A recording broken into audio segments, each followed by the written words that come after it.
Okay, live again. So, uh, live again today just for a general chat. This isn't a sleep meditation live video. Um, just me here to engage with those of you there who are online or who have discovered me. Um, if you're not already a subscriber, feel free to subscribe. Click the thumbs up, liking the video if you like it. And yeah, so this is a world topic free zone. I've been on here live. I think this is the fifth one in a row. But the clocks have changed, obviously. So it's a bit later, I think, for everyone else. Yep, it is Yoda. I keep having to find something different to use as the for a thumbnail. Something different I can just shove in front of the camera. So yeah, great to see everyone there as well. So that's just a tiny little Yoda. Comes with the Yoda book of Yoda wisdom.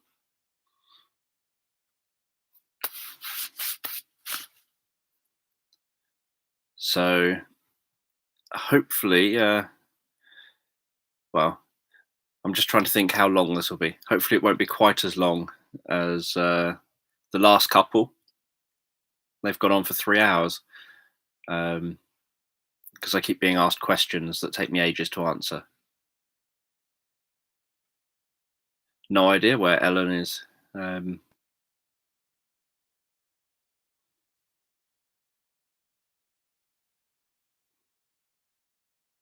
I've not watched The Mandalorian. I want to, but I don't think it's on any channels that I can access. So I'll probably wait until it's out on Blu-ray or something and then end up watching it. If I like it, then I normally would get it on Blu-ray anyway, so that I've actually got it to watch whenever I want to watch it, especially if there's additional features.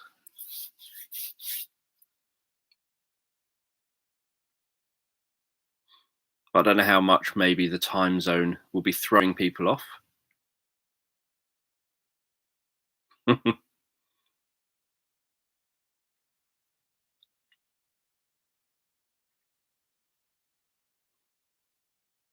Yeah, see, I thought that The Mandalorian had already been on, and was getting confused by the talk of it being back on again. So I swear that it had been on months ago.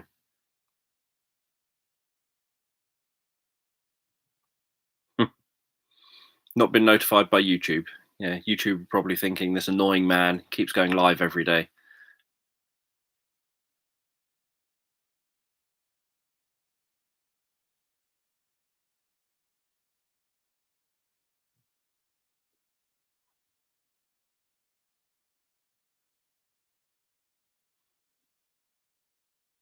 So just reading you lot interacting.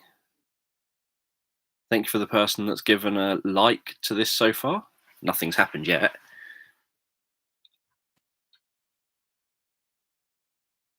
Yeah, I was probably using up all YouTube's juice.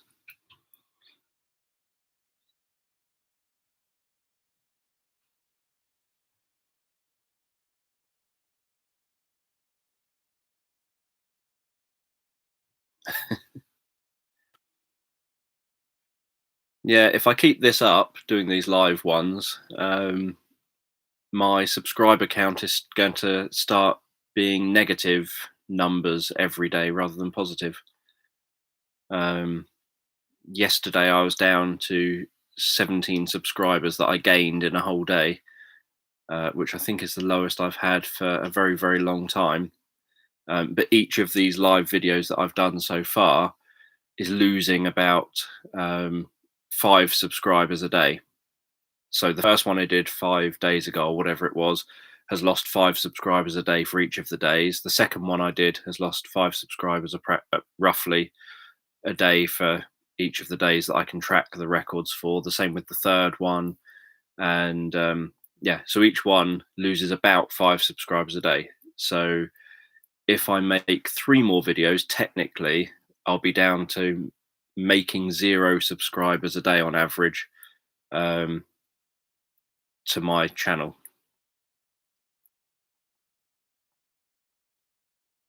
Yeah, it's definitely wiping out a lot of people. The odd thing is obviously there's no obligation for someone to watch the live streams. They can just ignore them.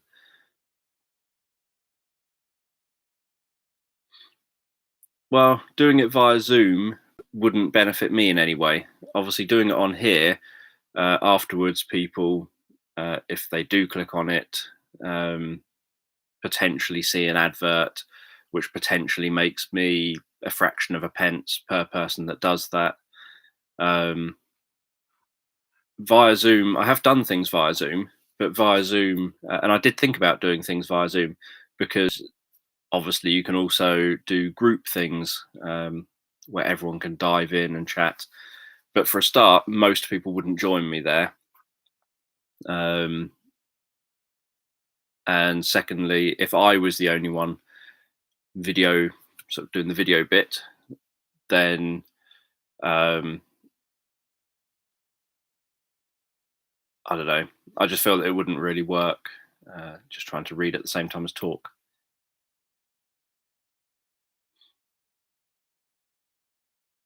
Congratulations on your first 100 subscribers.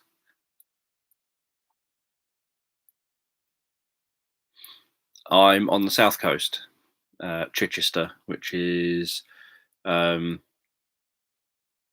I don't know if you'd know anywhere it's near, but kind of between Portsmouth, or Southampton-ish, and Brighton area.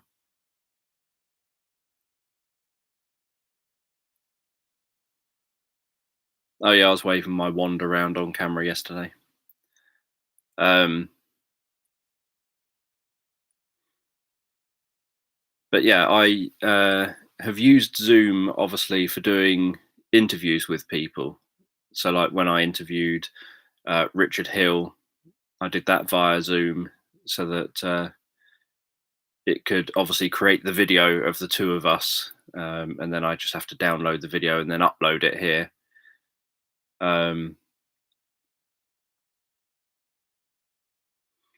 but obviously, what I find, and I know a lot of YouTubers find this, that when you start using other non-YouTube platforms to try and do something for your YouTube subscribers, people just very rarely join you. Only a few people join you because it's off of the platform. So even when I was doing the live streams on Facebook, um, where obviously I wouldn't then lose subscribers over here because it's on Facebook, um, very few people from YouTube joined me, and there was issues among those that did. There was issues that cropped up.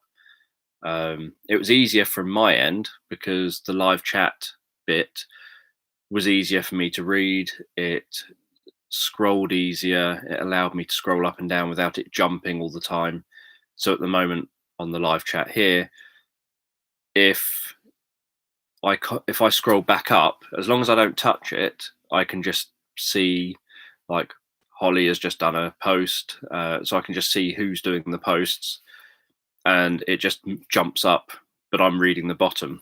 Whereas if I say something and then have to scroll back a little bit to read what I've missed, then when I go and uh, if I don't touch it for ages, it just jumps sort of quite a long way down. And if I do touch it, then once I go and touch it to start scrolling again, it doesn't just let me scroll through. It suddenly jumps all the way down near the end, um, which is annoying. Whereas Facebook doesn't do that.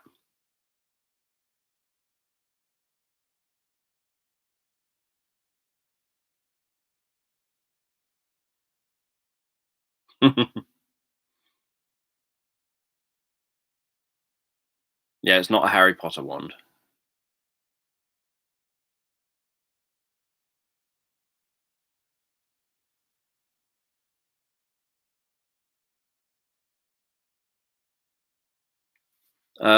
The These aren't bedtime story live streams. Um, they're just live streams, just general chats. My bedtime, my last sleep meditation went live at 4 a.m. Saturday morning. So that was yesterday. And then the next one is 4 a.m. on Wednesday morning, which is my main weekly one. Although I've got to edit that before Wednesday. And then tomorrow evening at 10 p.m, I'll be here live doing the usual sleep meditation live stream where you guys give me ideas and I then try and turn that into some kind of story that helps with anxiety, depression. I haven't done that for a while. Anxiety, worry, and stress.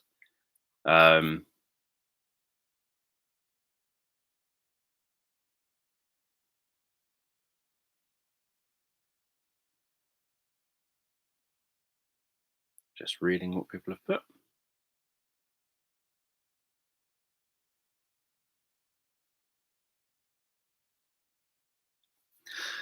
YouTube since 2007 when I joined, YouTube algorithms have constantly been changing. The main difficulty is that every single platform that you end up having, whether like with e-courses, I obviously teach e-courses. Every platform I end up having e-courses on means that I then have to engage with students on another platform, and so I'm constantly having to do even more on all the different platforms. So I obviously believe in diversifying sort of income so that if everything disappears from one place, you don't lose everything. But there's no comparison, no video platform that's even remotely in the league of YouTube that I've found. I wanted to upload stuff to Instagram at one point, but unless you've got a verified account, they won't let you upload videos longer than a few minutes. I can't remember how long it is, but not long enough for sleep meditations, because I wanted to upload a bunch of them to Instagram because I thought I can probably do that and not have to interact with comments and things. But yeah, I know YouTubers who try and use Vimeo and Dailymotion and still some people that try and use MySpace and all sorts of other platforms. And I've tried to use other platforms as well in the past. But you end up thinking, I'm literally putting in hours and hours of work into a platform that doesn't make me any income and has almost no views on those videos. And you end up realizing you're putting so many hours into something that's not productive to put hours into. If YouTube ever deleted my channel, then it deleted my channel. It wouldn't bother me. It just is what it is. And algorithm changes, I'm not remotely interested in. The idea of the algorithm changes is always to try and increase views, increase the amount of time people spend on YouTube. So generally, since 2007, when I joined YouTube, I've not been particularly hit by the algorithms in that way. I've had issues with the algorithms, like the fact that the main issue I've had is that if YouTube feels that your channel has specific types of videos that are popular, it categorizes your channel around that type of video and completely ignores your channel in regards to anything else. Sometimes it might show something else that you randomly post a one-off video of. I know a YouTuber who had a sort of a tech review channel, and he just randomly posted a video saying, here's how much I make on YouTube. And for whatever reason, the magic of YouTube, they picked that one video to promote of his, and it got like 1 million views or something. And he had, thousands and thousands and thousands of subscribers who subscribed because of that one video, because YouTube just decided randomly to pick that one video that was nothing like any of his other content. And now he's stuck where all of these viewers want that content. He wants to do tech stuff, but all his viewers want to know, how do you have a successful YouTube channel? Um, how much money do you make on a YouTube channel? How much do you make with this amount of views or with this type of video? And what do you do to make a video successful? All that kind of stuff, which isn't what his channel was about. And I know a number of YouTubers where that's happened, including myself, where I spent years and years and years focusing on mental health, autism, teaching therapy techniques like hypnosis techniques and other therapy techniques. And for whatever reason, my sleep meditations ended up a couple of years ago being the thing that YouTube must have shared a couple of them. They did reasonably well. And YouTube then, because people started subscribing specifically for them, YouTube categorized my channel as being to do with that and not to do with anything I'd spent a decade talking about on my channel. Um, and everyone who was subscribing, a large number of them were starting to leave nasty comments on things like my autism videos or my mental health videos, kind of saying, we don't come here for this. Can you stop doing this kind of content? I came here for these sleep stories. I don't want all this. And so obviously I carried on ignoring them and doing my own thing. And as many of you know, I considered deleting all my sleep stories and everything specifically to make sure that YouTube's algorithms would properly categorize my channel. But then last September, obviously, I gave in to the pressure and just did what YouTube wants.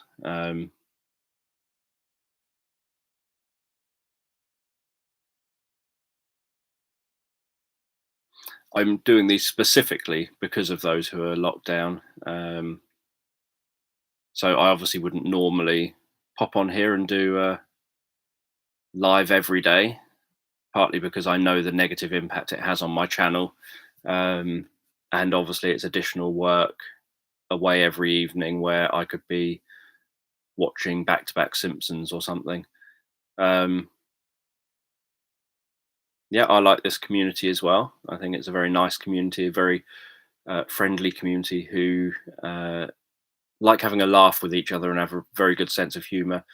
And any of you who follow the community over on Facebook in the group on Facebook will see that the community doesn't seem to mind me posting things that are related to my weird humor because they seem to share the same weird humor themselves. Um,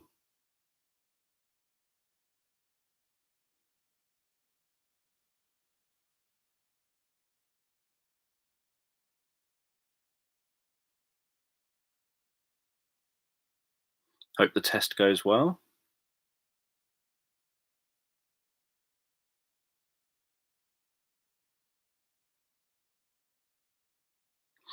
Um, yeah, apart from when I read, which I will get back to again. It's been about a year, but I will get back to it again. Um, no, it's been a little over a year, I think. Yeah, been a little over a year. Apart from reading the first chapter of, I think it was the Odyssey, um, everything else is my own. I don't write any of it down because my brain doesn't work like that. I write down or I generate somehow a bunch of words, and then so I essentially do it as you do therapy. So in therapy, you get a bunch of little bits of information from a client. So a client might dig their heels in while they're answering certain questions, and so you know that's a metaphor related to their problem.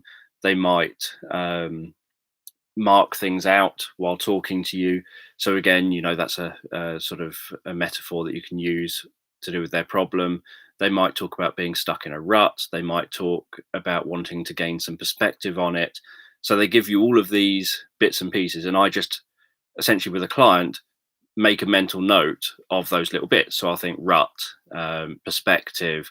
So just single words or a very short phrase. And then when it comes to, so obviously therapy involves a lot of stuff, but when it comes to the kind of eyes closed process part where I want them to do some mental rehearsal and maybe of stuff that's happened, but definitely of stuff for the future. And I want to present back to them the pattern of their problem plus the solution that we've established is the required solution. As well as doing that directly, I'll often do that metaphorically and tell stories, which obviously there's a link to me doing this in every single one of my videos in the description, in every single one of my sleep meditation videos. And so essentially, a client gives you a whole bunch of words or very short phrases through their nonverbal behavior, through the way they use their language, etc. And then you just turn that into something. So you could talk about, for gaining perspective, maybe you know that they're interested in perhaps going hiking or something. So you talk about them hiking through woods, and you talk about them climbing a mountain and struggling to the top of the mountain and gaining perspective from the top of the mountain. So they look back at how far they've come, etc., whatever is specific to their needs. And so that's exactly what I do here on YouTube. I take a bunch of ideas. I have the therapeutic goal in mind of making sure that it addresses anxiety, worry, and stress. So that's my therapeutic goal for all of my sleep meditations. And then I take the bullet pointed kind of short words or phrases and turn those into metaphors towards that goal, that lay down the pattern that's required for the problem the person's having, plus then the solution to that, which is why I make sure that there's moments of tension in the stories, as well as then the relief of tension, because you've got that pattern there. So I don't actually write them down because my brain wouldn't work well like that. Some of the hardest books I wrote were actually my two books of sleep stories for children, to be read to children, to send children to sleep, because I was writing them as books rather than ad-libbing them as I would when I've worked with children. And to do it in that process where I'm writing instead of ad-libbing was really difficult. And so I was going to do a trilogy of books, but struggled with the second one because my brain doesn't work in that way, and never wrote the third one. I wrote a couple of stories for the third one, but sort of gave up on the book for now. Twitch I've kind of thought about, but again, it all comes down to partly if I've got very little. I'm doing this to try and be helpful, so I've got very little interest in doing this for any other reason than trying to be helpful. So I've got no motivation to be starting to mess around with other platforms, to start doing something. Like, for example, I've had other YouTube channels and things, and I just end up thinking, no, I'm putting myself under too much work. Twitch obviously isn't really a platform where I can just upload my normal YouTube videos to. I would have to do live stuff, and the live stuff I've got far less interest. I wouldn't do as a permanent ongoing thing. Let's have a look.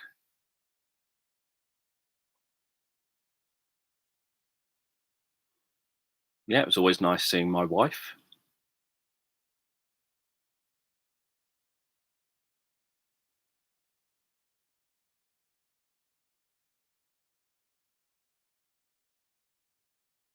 I'm glad the sleep meditations help. Um,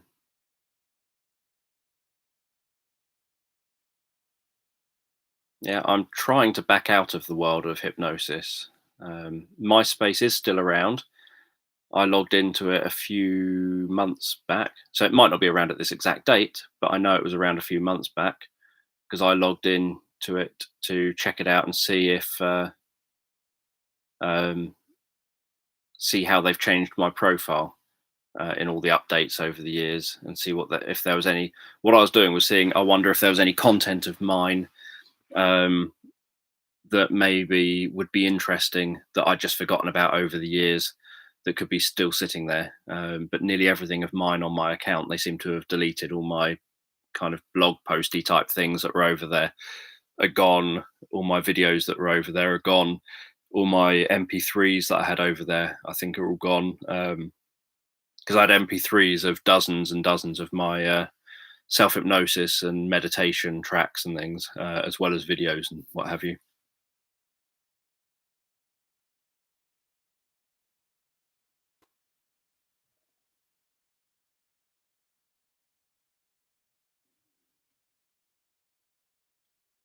Um, I was talking about a million views that someone else got, who has just a normal tech channel, but had done one video that YouTube just randomly seemed to. They must have had their logic to it, but randomly picked and promoted. And obviously, YouTube does that from time to time. It just randomly picks a video from a random channel and then starts promoting it widely to everyone. And that normally ends up getting that channel vast numbers of subscribers in a short period of time. And then YouTube stops promoting that one video, and then their channel goes back kind of to normal, but it's now at tens of thousands of subscribers higher than it was. And you never know which channel it's going to do it to, who it's going to do it to. It's just a completely random thing. So I had actually found that guy's channel because I had seen that video.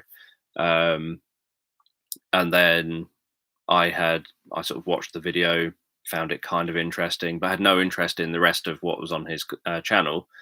And so I didn't subscribe to him or anything. But YouTube obviously then kept on showing me his videos for like a month or two afterwards, even though I never watched any of them.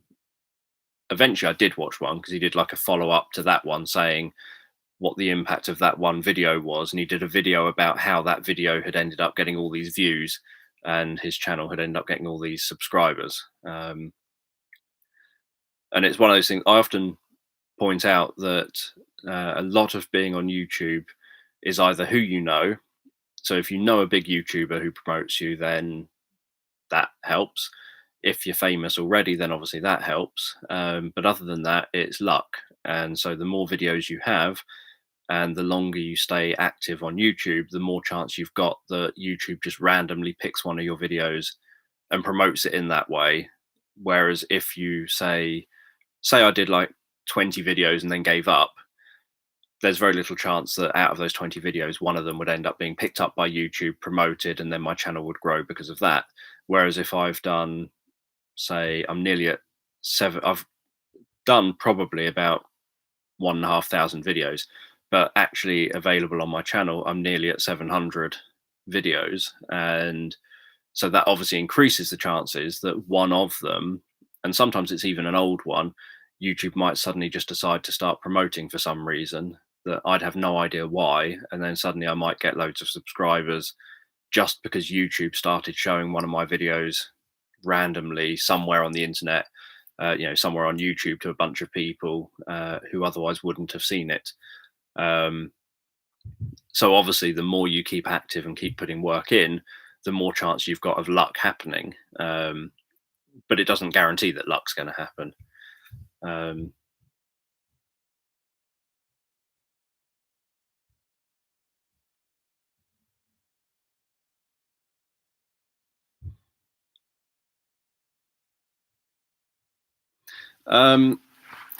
I've got to think about Monday, partly because so definitely the 10 p.m. chat idea gathering bit with the 10:30ish, hopefully 10:30 live stream meditation bit will go ahead. That'll definitely happen. If I can do a live stream that's say 7 till 8 ish, so probably 7:15 after I've eaten dinner and everything, say 7:15 to say 8:15 or something, and then I can have a couple of hours off to grab a coffee or whatever and go to the toilet and stuff, and then come back for 10 p.m. Then I'll probably do something about 7:15. So I just have to try and think whether, because obviously my last ones of these, my last two of these, I think, have been 3 hours long. And if I start one at 7:15 and do it for 3 hours, I'll be going literally sitting in this seat here for probably, given that my live meditations generally seem to be quite long, they're being very noisy and stomping upstairs. but that's not unusual. Given that my live meditations generally seem to be kind of an hour or so long, I could well be sat there from or sat here from say 7 p.m. ish all the way through till gone midnight with no toilet breaks and just talking. And obviously, I would probably stop one chat and then start the next.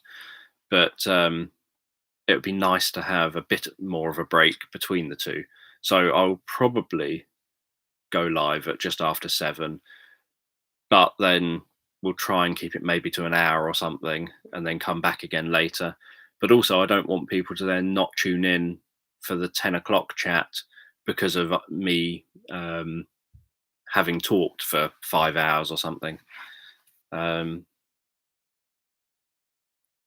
the Facebook group is Dan Jones Sleep Stories, Guided Sleep Meditation, something like that. I can't remember it off the top of my head now while thinking about it. Yeah, Dan Jones Sleep Stories, Guided Sleep Meditations. Let's go back here.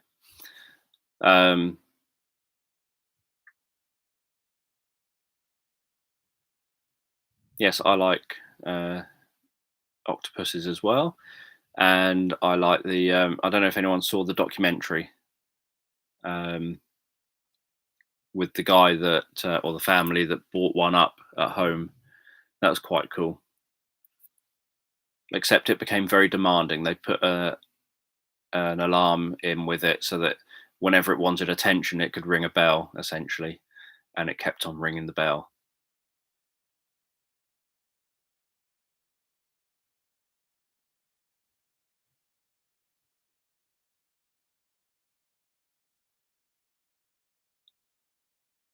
Hello, Pam. Oh, I'm going to scroll back up again. At least the hearts stand out so that I can find them.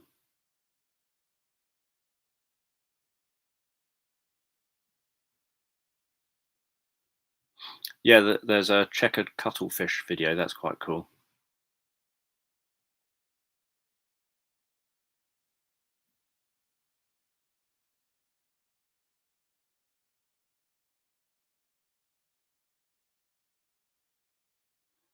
Just reading through the comments.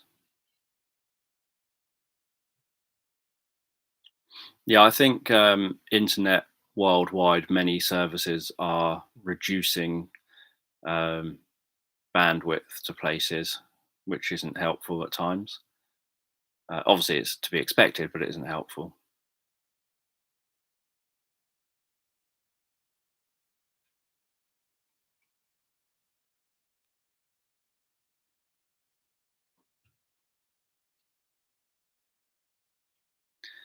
Yeah, I've kind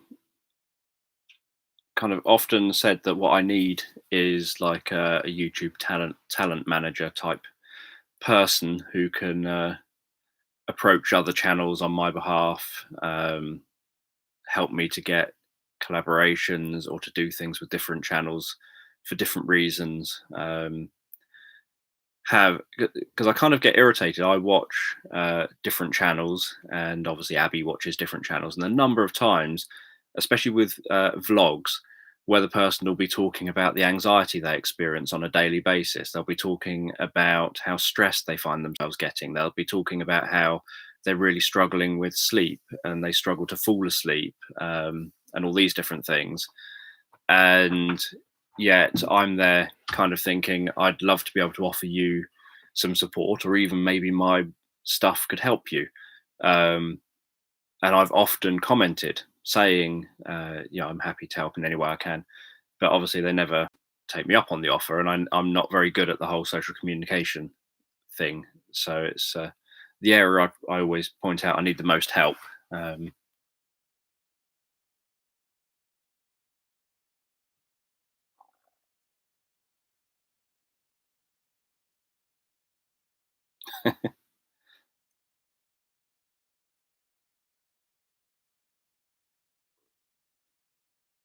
yeah, to me, taking time for myself and Abby is the most important thing.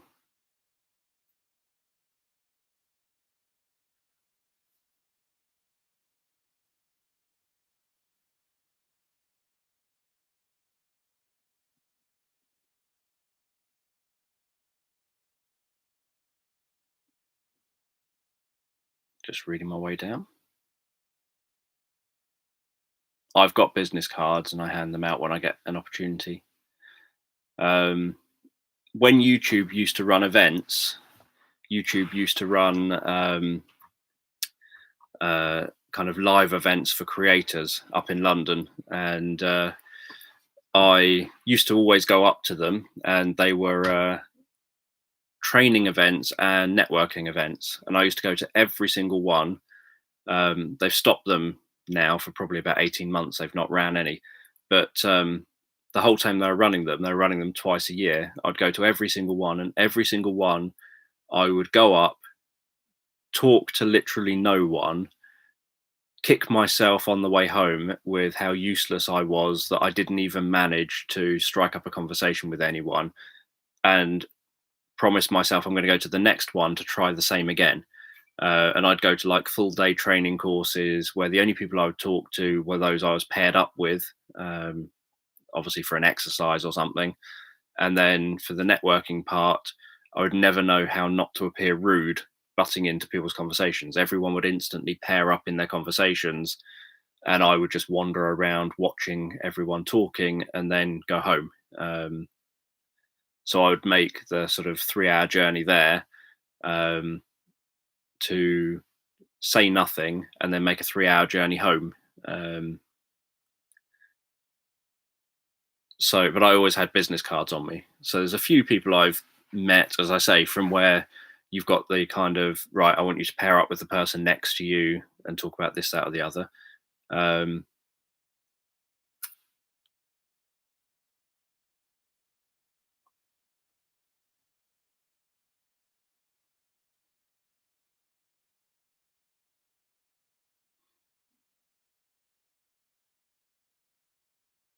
Just reading down the comments.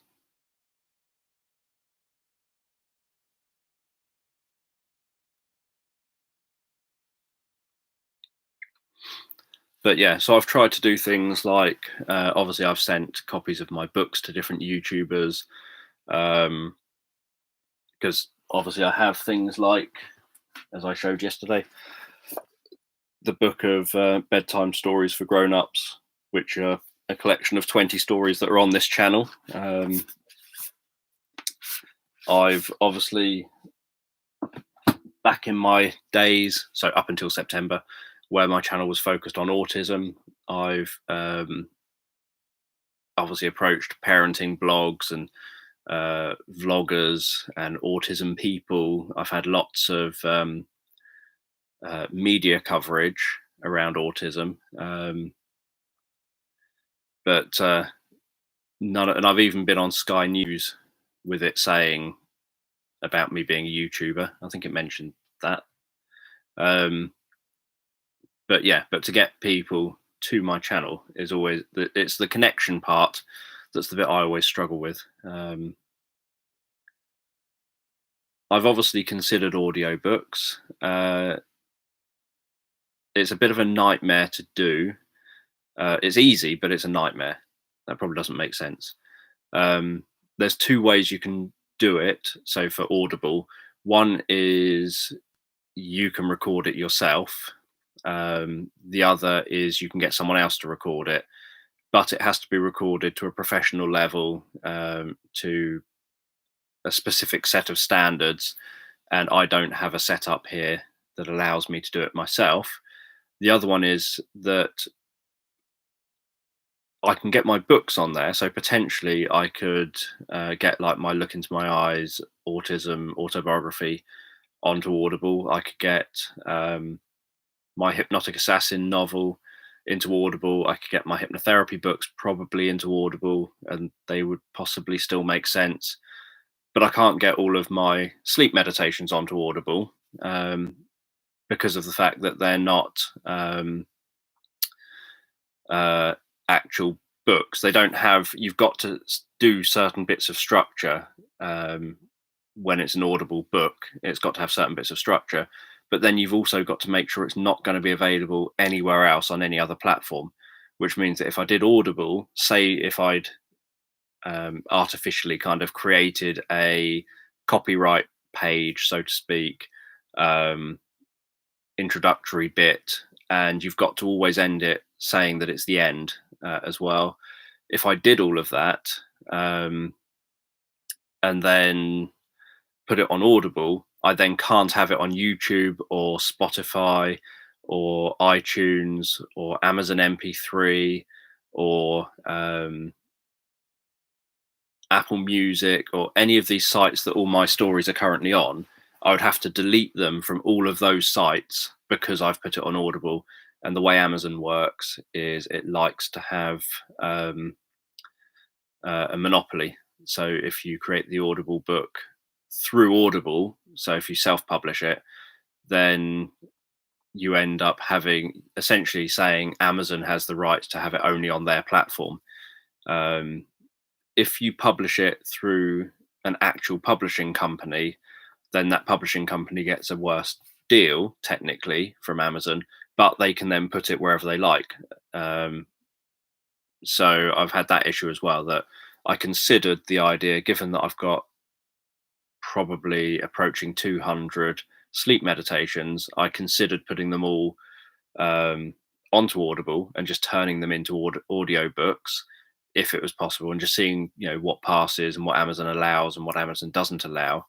But you also have to have specific type of lengths of chapters, and so I'd have to break up the book into the chapters, and then I have to also say chapter 1, you have to make sure you state chapter 1 and then say it, and chapter 2 and then say it. So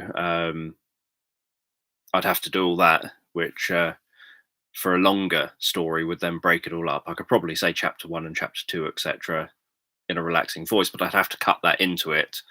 And as I say, I then wouldn't be able to have it everywhere else across the internet like it currently is.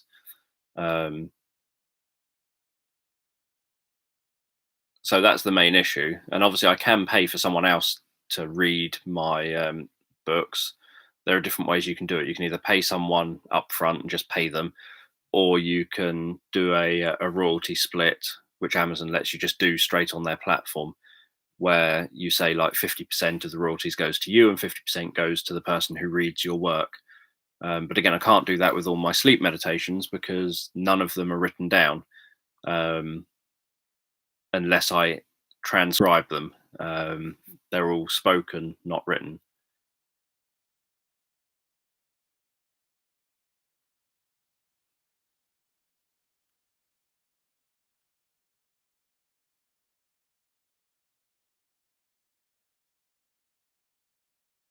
Thank you for loving the channel. Just scrolling up to scroll back down again. Yeah, I don't really know anything about Discord. Young people mention it a lot, but when I see their videos, but I don't know anything about it.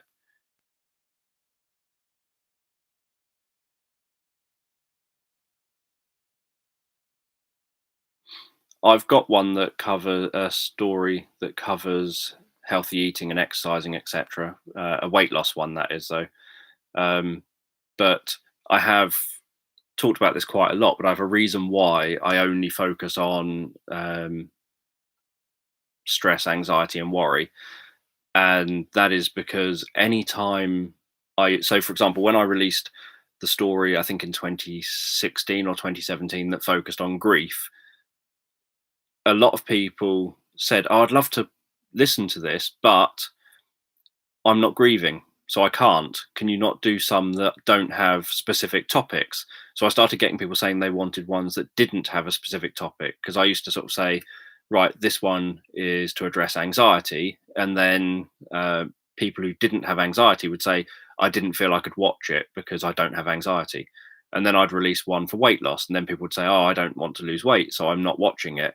So there's such a narrow audience of people who want those specific things, that if I'm doing that kind of on a regular basis, what I found and what I do find is that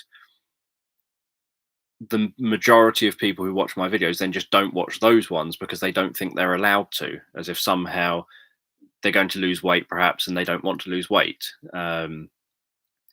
So I just make sure that sometimes I have additional subjects covered, like as I mentioned last time, my Hope the Bunny story covers pain management as well, because I know a lot of people have commented about pain, and someone in the live stream when I was creating that story asked if I could include some stuff about pain as well. So it covers that as well. Um, and in my one, I think the last one I did, I covered uh, the immune system and having a healthy immune system that doesn't attack your body, etc., that focuses on attacking invading stuff and is primed to deal and recognize invaders, etc. So I sometimes draw in something extra, but I don't promote that part of it particularly. I mention it in the description, but I don't promote that part of it because I know that if I mention it too much, people then, even though it won't have any impact if you don't want to pay attention to it or don't need it, people feel that it might influence them, and so they end up not listening. So that's why I just stick to one thing, so that everyone who follows my channel knows they can listen to every single story I release, because they know that every story covers the thing that every other story covers, and they are already okay with the other stories. So why wouldn't they be okay with this one? So that it maximizes views.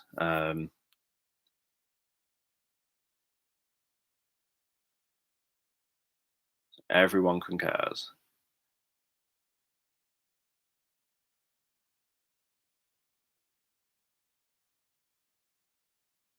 I assume you're concurring about me just doing the 10 p.m. I'll get to the bottom in a minute.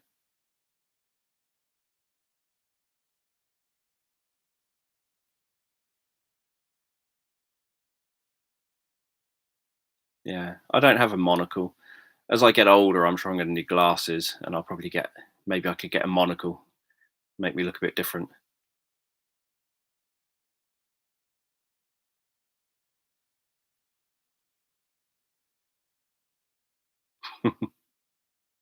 Because I've got the top hat.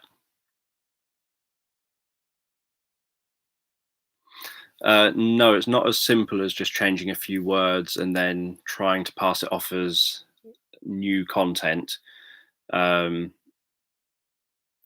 it would have to be very, very substantially different, like just a tiny bit of it is quoted. Um, so it can't be. Essentially, I would end up having to redo the whole thing, and it's not worth it. I know a lot of self-published authors, obviously, um, because I've got a channel, a YouTube channel, where myself and a bunch of self-published authors, we don't post anywhere near as much as I say we should, but post stuff about our books and about events that we've ran, etc. And you do make some income from audiobooks, and there is an increase in people listening to audiobooks.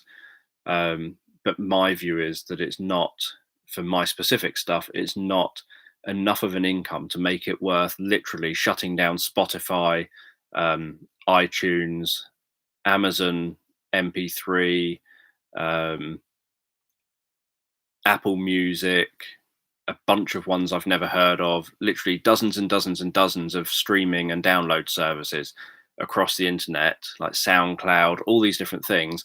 You can currently get nearly all of my stuff from. Um, and I would have to delete all of that and all of the income generated from all of that, which isn't a lot of income at the moment, but obviously the plan is that as more people discover it and listen regularly, then the income increases. I'd have to get rid of all of that just to be exclusively with Amazon, or I would have to essentially just create entirely new content just for Amazon, which I would see as um, not worth the time that I would have to put in to do that, and then the process of creating it all. Um, Now, I did see something somewhere.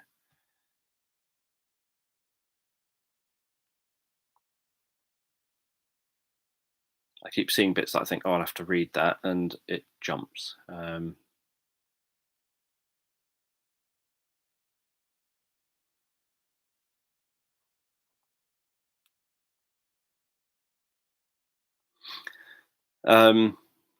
Obviously, I do focus on my thumbnails and on my keywords within everything that I do. Um,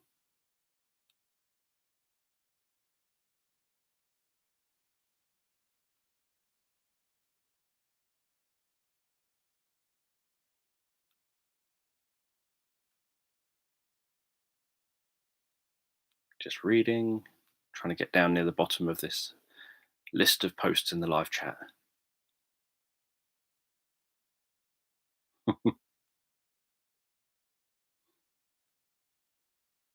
Yeah, for me, I know I had all these conversations last year. Well, for the last couple of years. So since 2018, I was having the conversations about the fact that um, on my channel, because I'm always very open and just happy to kind of share and talk about things, um, and get feedback and what have you and input. And so through 2018 onwards, I was talking about the fact that I'm only posting the occasional sleep meditation, but now they're suddenly taking over my channel, not because I've got lots of them, but because YouTube is beginning to perhaps promote them more, and more people are subscribing specifically for the sleep meditations, even though in my head they're a tiny little bit of my channel. They're like the thing that I do just as I've just got an idea. Maybe I'll just quickly whip this up. And then I would whip up a sleep meditation, and then I'd move on and carry on doing the normal stuff. And so they were always kind of something that I just did when the inspiration took me. I would just quickly whip up a sleep meditation and then move on. And then it was reaching a point, obviously, where everyone wanted sleep meditations, and I didn't want to be doing them. I didn't want to kind of feel forced into having to do them. And so I had this whole sort of thing where people were saying, well, maybe if you focused your channel on the sleep meditations, and then your channel would do really well, and maybe you could ditch all the other stuff. And I didn't want to do that. And so I talked about things like closing my channel down. And to me, my YouTube channel is just a YouTube channel. It's no big deal. But what a lot of people were saying back in 2018 was how devastated they'd be if all of my sleep meditations vanished overnight because I closed my channel. At the time, they weren't anywhere else, really. There was some available um, on Spotify and things, but they weren't really, there weren't that many available. And if you weren't on Spotify, obviously, or other streaming services, which fewer people were back in 2018, then you wouldn't be able to access them. And so many people were saying, no, no, definitely don't get rid of them. And the same into 2019. A lot of people were saying, don't get rid of all the sleep stories and stuff. And yet, obviously, to me, it's just a YouTube channel. And I see it as, oh, if I didn't do YouTube, then that's one less thing to worry about and to have to focus all my time on. Um, but I'm very aware that to others, it's not just a YouTube channel. Um, yeah, others reading my stories probably wouldn't work.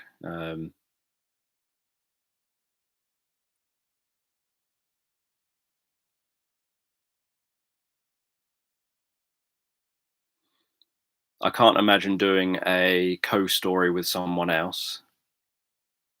Um, I've done obviously videos for other channels, but not anything that's still live, I don't think.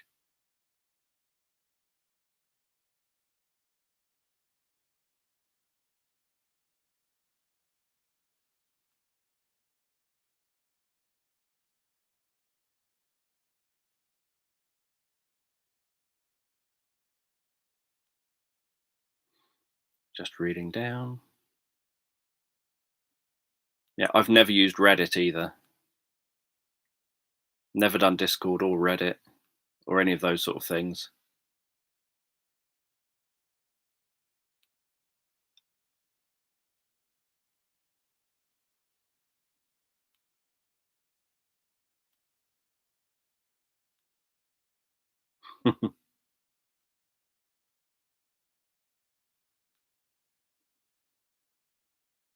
Lots of conversation about ages.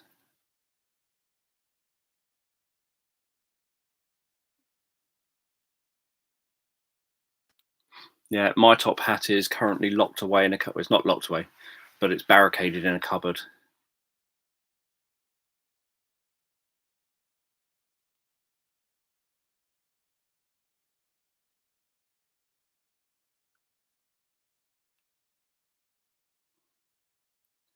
See you later for those of you leaving. Down.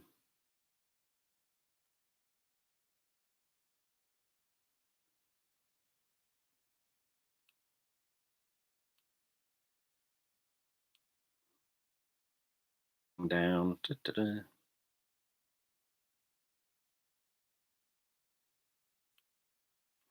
Yeah. See, I quite like it when I read um, about things like the sleep meditations helping in the place of medication. It's obviously nice to know that people are helping their own minds and sort of helping themselves rather than needing to be taking drugs to help them, especially when drugs obviously potentially, even if they don't have side effects short term, if you keep taking them and you become more uh, kind of tolerant to them and you need to take even more of them to get the same effect, um, that's not helpful, especially when you then can't come off them so easily because you're then coming off something really strong. And most drugs have the opposite effect when you come off them. So if you come off sleep medication, you're even more likely to have sleep problems when you come off them, and then interpret that as being the reason for needing them, even though actually it's because you came off them. Just like when you come off pain medication, you're likely to have a lot more pain than you had before you went on the pain medication, because that's the sort of flip side of coming off that pain medication. And then you end up convinced that you need the pain medication because when you don't take it, you're in pain. But the reason you're in pain is because of the pain medication you took. So it's handy to, where you can, obviously, um, and where it's medically healthy to do, to find alternatives like using your own mind, etc. Um,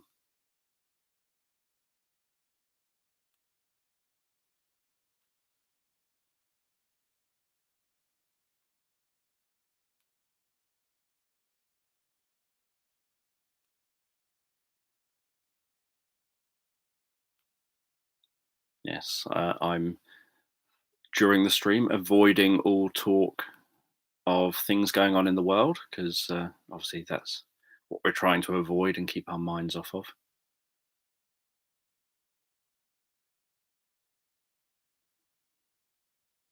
Yeah, talking of bees, um, anyone who has followed me for a while would know this, but I caused a bit of trouble here in my area with just trying to see where that was. There was a tree that had bees in um, locally. I used to take photos of it every single year when the bees would come out, and the council cut down the tree. So I obviously wanted to know what happened to the bees, and they'd killed all the bees because obviously it's not like bees are needed. Um, and so I was a bit annoyed about this. So end up in the paper because of my complaining and kept on harassing the council. Um, there were so many ways they could have handled it without cutting the tree, without getting rid and killing all the bees, in my opinion. Um, but they felt that that was the only approach to take. So I'm always standing up for the bees.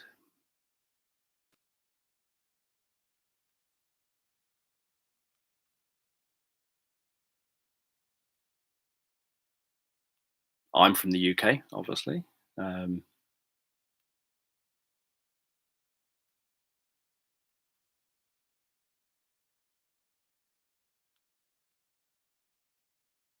yeah, I've got some sleep meditations about being on deserted islands.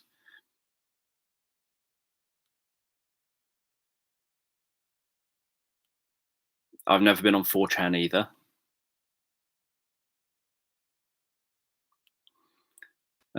Being out in 10 minutes is good. I admitted to being in the UK. Reluctantly admitted, but I admitted. Yeah, I often joke about the fact that so many people, I can do a story that could be 90 minutes long, and yet most people who listen to that story are asleep in 10 minutes, and I may as well have not done the other 80 minutes of creating it. Fortunately, I know that when I do the live stories that end up being, say, 90 minutes long, there's at least a bunch of people who aren't at bedtime who are staring at me, staring at the computer, while I'm creating the random story with the ideas I've been given.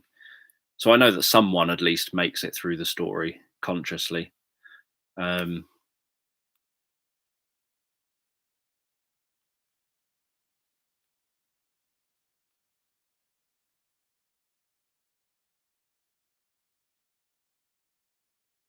how near Bognor am I? 8 miles.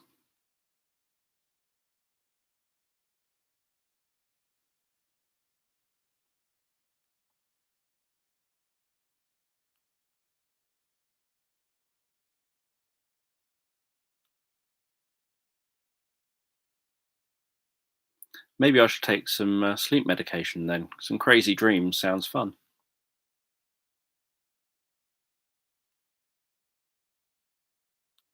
Yeah, I'm not likely to do any sleep stories during this, um, but I will on Monday night when I do the sleep meditation live stream.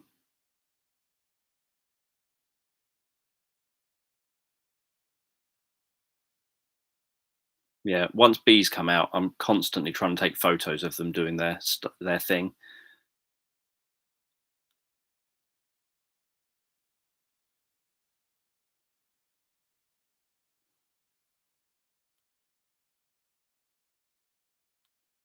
Just trying to keep up with scrolling. It keeps jumping, but I'm trying to read what I can.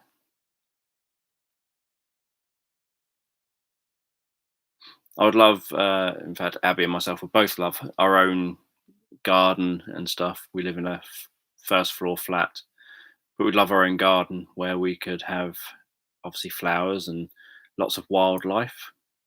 Except I'd probably constantly be outside taking photos. I think it was my 35th birthday party. Had it in my birthday's in August, so we had a party in Abby's mum's back garden. Well, actually, the whole garden we took up, and lots of people were there. And everyone's out the back, eating, drinking, mixing, whatever it is people do at parties.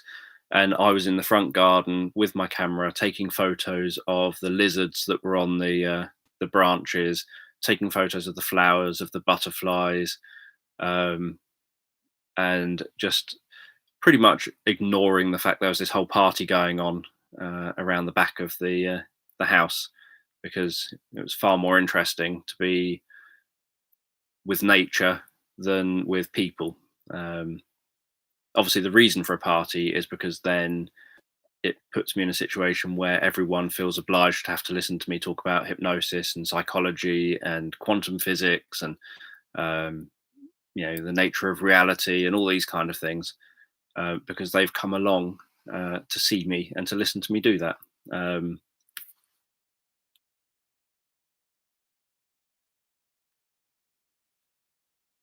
let's just read down. I just read the word super long stories. I don't know whether that are reassuring.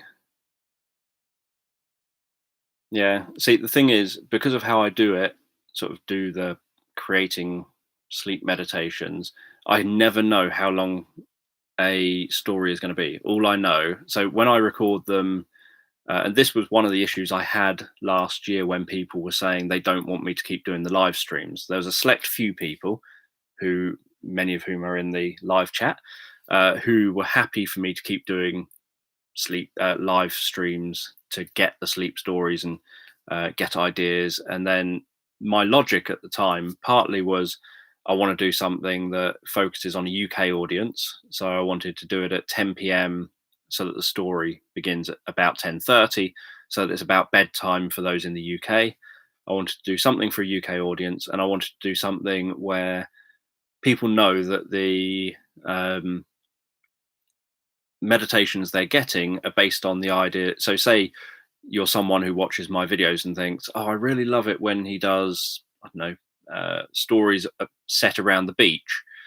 Then you can join in the live chats, and you can then suggest, you know, different aspects of being down a beach in different live chats, and I'm more likely then to include it because it's been mentioned in a live chat. Um, so the idea was that then this type of stories I create are going to be based around what people who like listening to my stories want. So it's kind of like saying I can't make a personal story for every single person, but what I can do is take ideas from lots of you and create a story that hopefully um, lots of you then like because it's based on what lots of you have asked me to create. Um, and so that was kind of my thinking, that it's a way of making sure that what I create is what people actually want because it's what they've asked for, rather than me sitting on my own in a room writing a list of 6 or 8 words and then trying to turn that list of 6 or 8 words into a sleep meditation.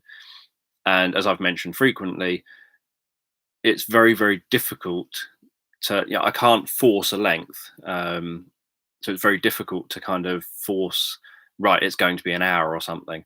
That then just leads to me getting really angry with myself because I constantly fail. I constantly run dry too early and just run out of, like, I don't know where I'm going anymore. I've already used up all the ideas I created for it, and I'm only like 10 minutes in or something. So I've got lots of stories done where I've got bits of recording that are like 10 minutes and then nothing because it just didn't pan out. Whereas during the live streams, I might get given, say, 30 or 40 different ideas to try and incorporate. And with that many ideas, I'm pretty confident that the story just naturally is going to flow closer to perhaps 45 minutes or more. So when people were saying they really, really want me to stop doing the live streams, they hate me doing the live streams, as was commonly said when I'd asked people, apart from those select few people who are here.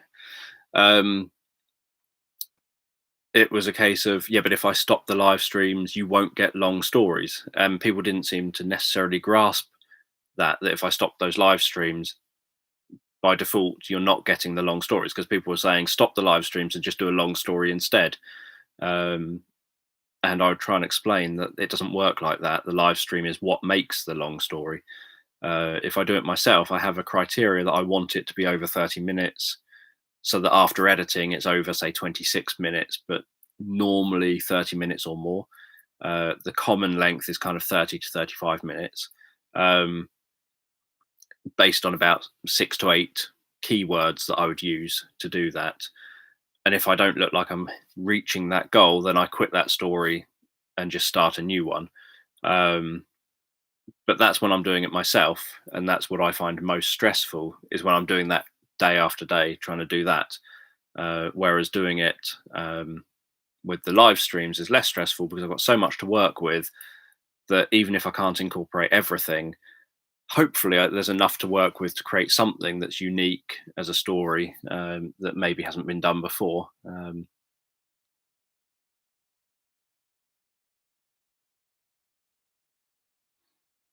But obviously also the idea is, what, thought my voice sounded Swedish. Is that? That's weird if it is. Yeah, also the idea is that everything, all of the sleep meditations, they're interactive, and you're expected to be kind of proactive in listening. So what often happens with people when they struggle to fall asleep is they're busy in their own thoughts, they're busy worrying about this, that, or the other. So whereas if you're following along to a meditation where you're engaging with that meditation, so you're having an experience, not just having a meditation somewhere in the background while you talk to yourself in your head or something, as long as you're engaging with it, so that you're, when I say things like, you can notice what the grass feels like, and notice that the tickling on the palm of your hand, that you're then paying attention to the palm of your hand and to the tickling of the grass and to what that probably feels like. Even if you're not creating it like a real sensation at first, you're paying attention to doing that. If I say, and I wonder whether there are any clouds in the sky, in your mind's eye, you're then, instead of focusing on worrying and thinking about other things, you're then actively directing your eyes up to the sky and looking up at the sky and having a look, seeing what color the sky is, seeing if there's clouds up there, seeing what those clouds look like. So the idea is that you're actively engaging with the guided imagery that I'm offering out. So guided imagery, including all the senses, not just visual. Um, you're actively engaging all that, which then stops you from focusing on worrying and things like that. And then what happens is that when I go quiet, the silences dramatically deepen that state because you're not talking to yourself in your head anymore. So, which is why the silences in my current tracks that I release and in my older stuff, but not in the stuff from about October to January-ish, because I started editing my audio to try and reduce the silences in those. And then I decided by the end of December, I'm not going to do that because actually that's ruining my own work by actually interfering with what I know is the correct way to be doing it. Um, and people were giving me that feedback as well, that suddenly my stories were sounding rushed, even though I was not doing anything differently. The only difference was that I was editing the silences, because I do also get some people who say, "Oh, the silence was too long" or whatever.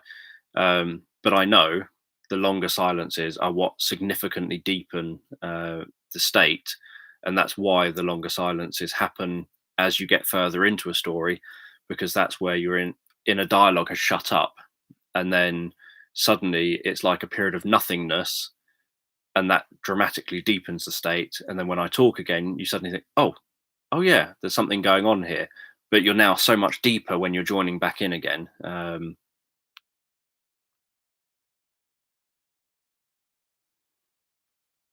Let's have a look.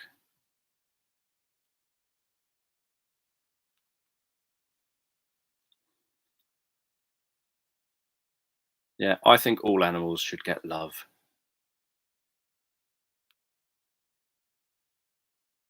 Yeah, I like string theory.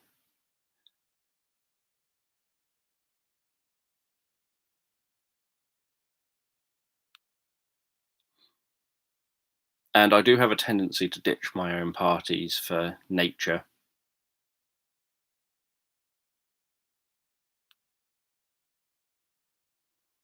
And the other thing with the stories are are that, as well as the way I use my voice, helping to match the process of falling asleep, and there's a few other bits I do that match the process that we fall asleep at night. Um, it's obviously full of therapeutic stuff around anxiety, worry, and stress. So, as I often point out, if you listen to the story and don't fall asleep, then it means that you're listening and engaging with the therapeutic content. So, you're going to get the therapeutic content. So, if you're someone that's not falling asleep because you suffer with anxiety, worry, or stress, then you're going to get the therapeutic content that's going to help you with that, with repeated listening. And then, but if you don't need that content, and so you're listening and you happen to fall asleep earlier, then you've benefited from that part of the story. Um, but once you fall asleep, you detach from the story, which means that you don't get any therapeutic benefit from the minute you've fallen asleep. So yeah, so that's kind of something else about the stories, that you get that therapeutic benefit if you listen to the whole thing. You don't get that therapeutic benefit if you don't. But what you've got instead, because you're not listening because you fell asleep, is that you've fallen asleep. So people who just want the therapy and want to treat it as a normal, self hypnosis type therapy session, as you would do if you had therapy with me, you would listen to it at a time you're not likely to fall asleep. So you'd sit in an upright chair, you'd listen perhaps in the morning or something, mid morning, sometime that you're likely to be quite alert and awake, so that you can engage with it like a proper therapy session, um, where you're very unlikely to fall asleep at the end of it. Uh, yes, bunnies are cool.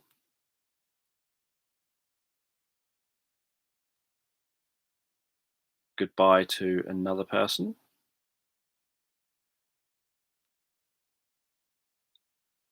Yes, I never know whether it's going to be good night or good morning or good afternoon.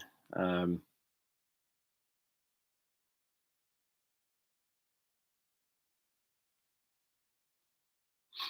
I've got I don't know. I've got a few YouTube videos talking about things like the nature of reality.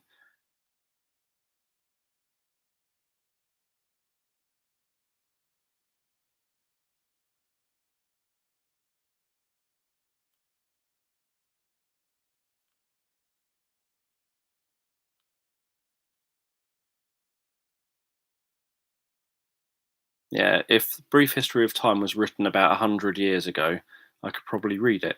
Unfortunately, it's not. So I'd be breaching copyright. I've not read or seen The Case Against Reality.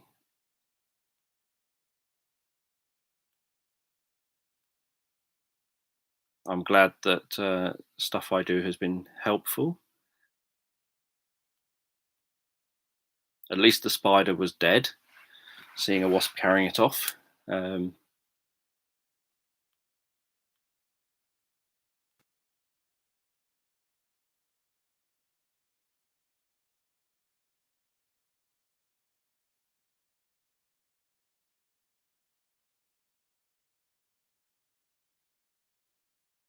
cool. We'll have to see your spider.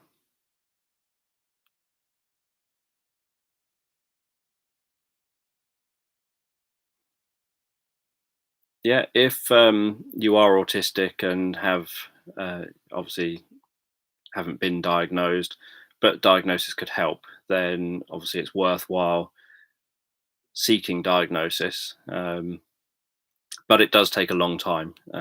I've got a blog post about it over on my website about the process and everything for adults and for children, including links to the tests.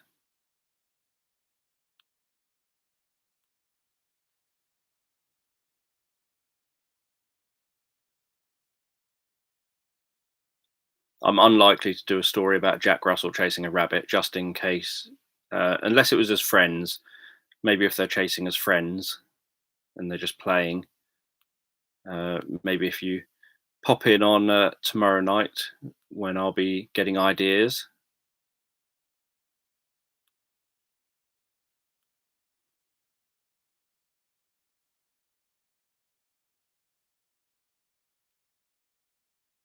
Yeah. So it isn't so much a case of me putting the pauses back in.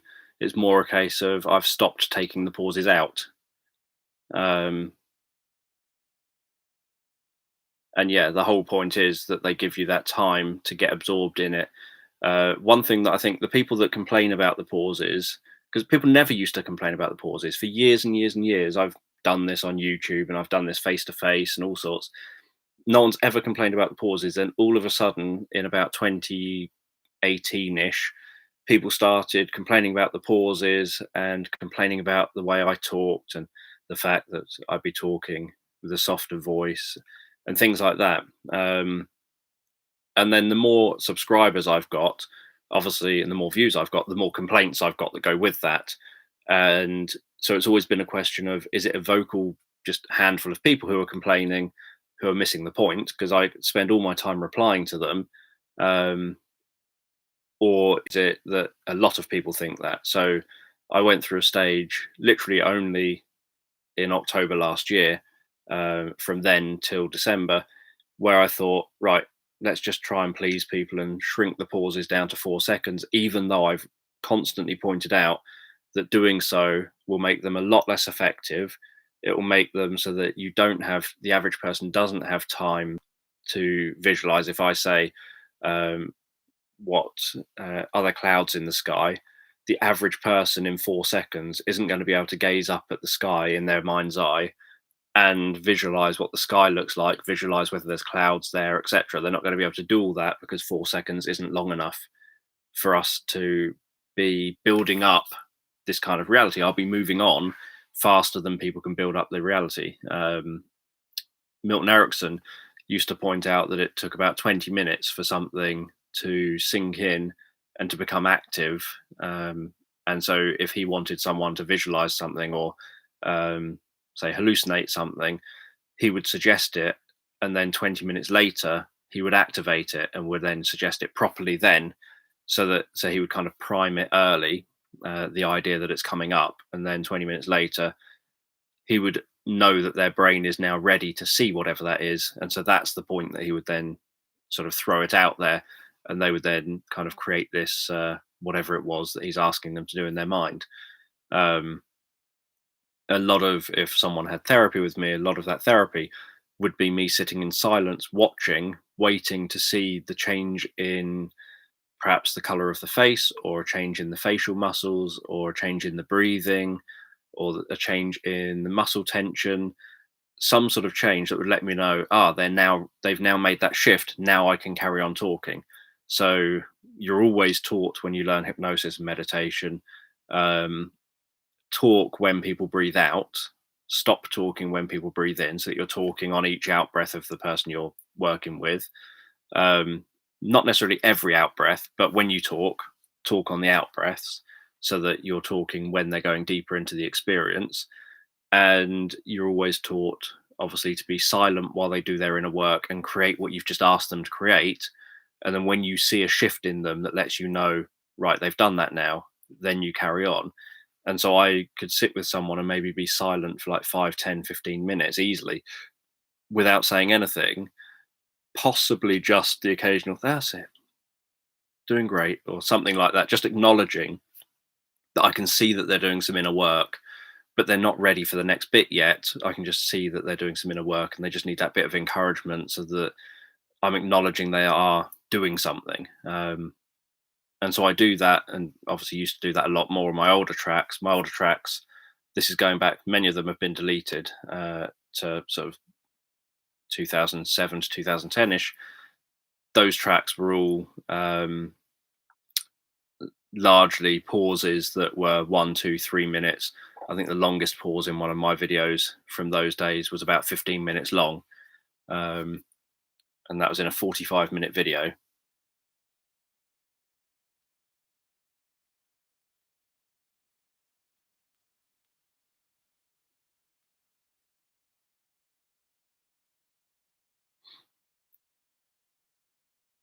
Yeah, most of our spiders here in the UK are quite safe.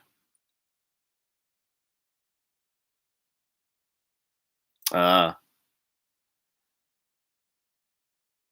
the one I commonly get is people thinking that I'm Australian.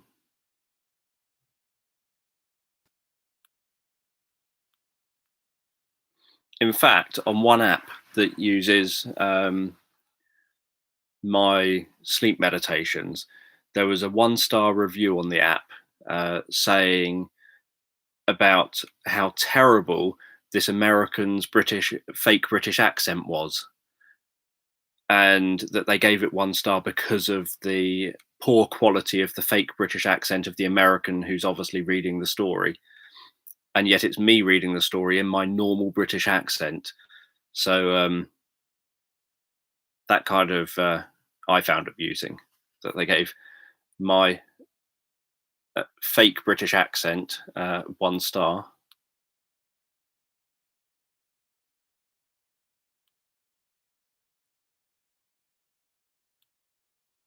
Yeah, I often throw in a lot of physics into my sleep meditations.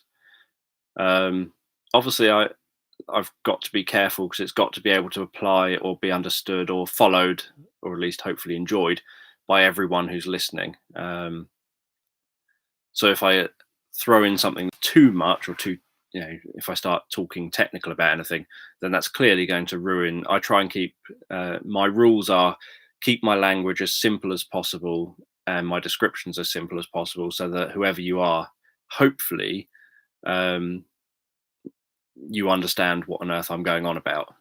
So I try and talk about what an experience would be like from the perspective of the character, rather than throwing stuff in. So if I was talking about a black hole, I would talk about the experience of perhaps going near a black hole from the perspective of the character, not from like a physics perspective, talking about physics.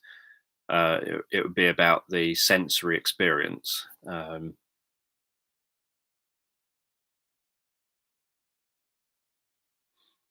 Yeah, if you fall asleep, you're probably better with your anxiety than if you don't fall asleep. Um, because if you don't fall asleep, you're probably still busy worrying in your head, or having thoughts go around in your head, or having things that are stopping you follow along and drift off. Um, and if that happens, then as long as you're following along, hopefully you'll catch on with all the therapy.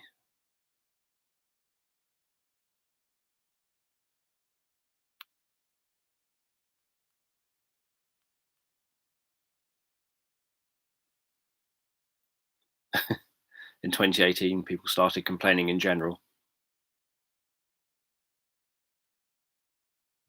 I think people have been complaining for a lot longer.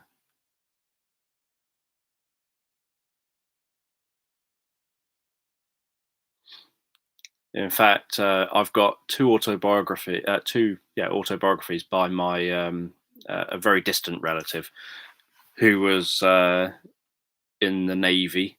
He was the admiral of the fleet, um, under during World War II, I think.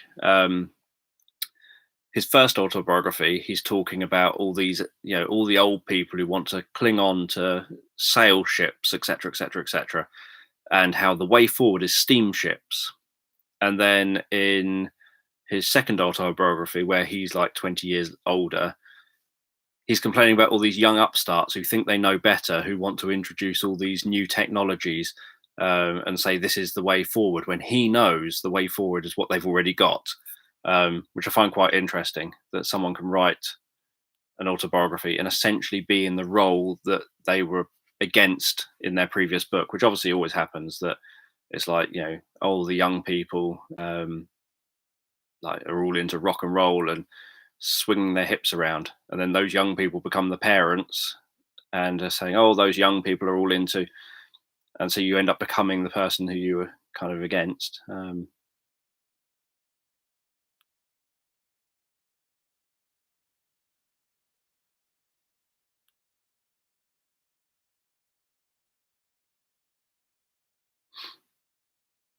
Yeah, I like foxes, but then I like all animals, and I ideally like them out doing what they're supposed to be doing, like in nature, not trapped and locked away.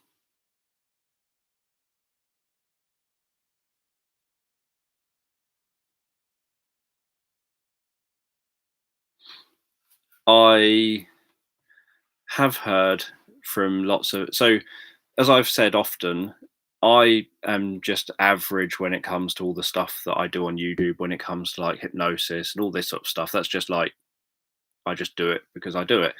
The thing that I kind of pride myself more on, not more on as in I'm a moron, the things I pride myself more on are my ability within um, parenting and family work. And that's where I've had, like, I carried out research in one job I did where I'd worked with, or offered support to over 300 families as part of this kind of researchy bit, um, and worked with about half of them. Half of it was voluntary, so half of them said, "Oh no, it's okay, I don't need it," and was able to, because I had access to the police databases, the youth offending databases, all these different databases. I was able to track results, to see what impact I had on reducing things like youth offending and stuff like that. And so I know how effective it was, uh, over a bunch of years, um, because I took 3 years worth of data that I was doing and followed those 3 years worth of families for a year for each. I'd actually technically followed the first year for 4 years at the point that I had the data. So I did that as well. I did the first year's worth of data saying, here's what it is like 4 years later for those families. Um, but for all 3 years worth of families, I took the first year of data after each family had finished being worked with. And this was doing about 6 sessions with each family, and then tracking the impact of the support on those families versus the families who were eligible but chose not to have the support. And there's obviously a huge impact on outcomes for those families.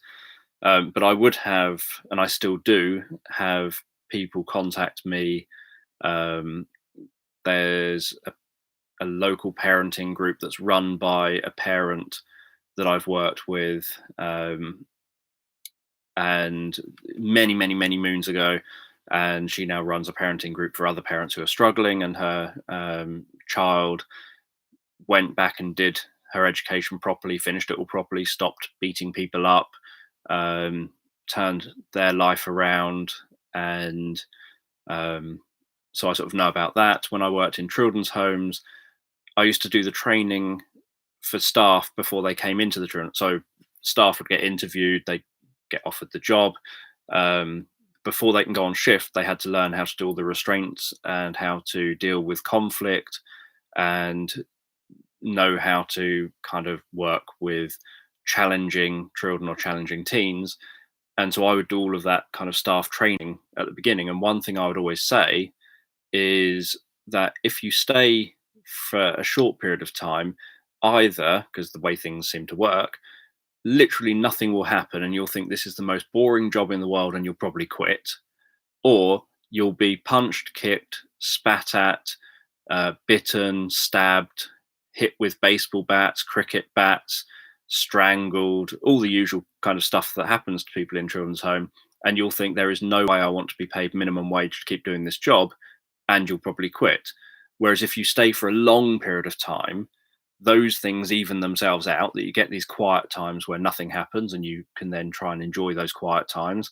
You then get these hectic times where everything is going kind of a bit of a nightmare, but it kind of evens itself out. And then what you get if you keep staying is people who you cared for in year one come back and say, I left this home sort of 2 years ago, 3 years ago, whatever, and because of what you did, you transformed my life, etc. So I had one kid who came back and said, I now get up in the mornings for college. I go to college properly, all because of what you did here. He said, other staff, I would refuse to get up for school, and the staff would just sort of leave me to lie in, and they go and have cigarettes outside and drink tea, and they wouldn't bother coming and waking me up again. He said, whereas you, when you were on shift, you would come up to my door, you'd come in and you'd say, it's time to get up. I would throw everything at you that's near my bed and I'd shout and swear at you. You'd say, okay, I'll see you in 5 minutes. You'd come back. Are you up yet? Sort of knocking on his door. Are you up yet? Are you up yet? I'm coming in. Are you up yet? I'd go into his room. He'd swear and shout and he'd try and find things to throw at me. And then I'd say, okay, I'll see you up in 5 minutes. And I'd go away. And even if it was 3 p.m. and I've been waking him up since 7 a.m., every 5 to 10 minutes, I'd still be going in his room, say, right, you got to get up, you got to get up, you got to get up, right the way through until he was due to finish school. So even if he didn't go to school, I was harassing him and saying, it is important you get up. That is what you are supposed to do. My role in this kind of parenting type role is to do the right parenting thing, which is to try and get you up, and you need to be up. And so his view was that he felt that that meant that I cared for him and that he realized the importance of that, even though he took no attention when I was there. Another teenager came over to me one day and divulged some stuff to me and wanted my help. And obviously I did what I could to help him. And afterwards I said, why on earth did you come to me? You spent all your time kicking me, punching me, headbutting me, sort of trying to beat me up. You've thrown urine over me, all sorts of things. Why'd you come for me for help?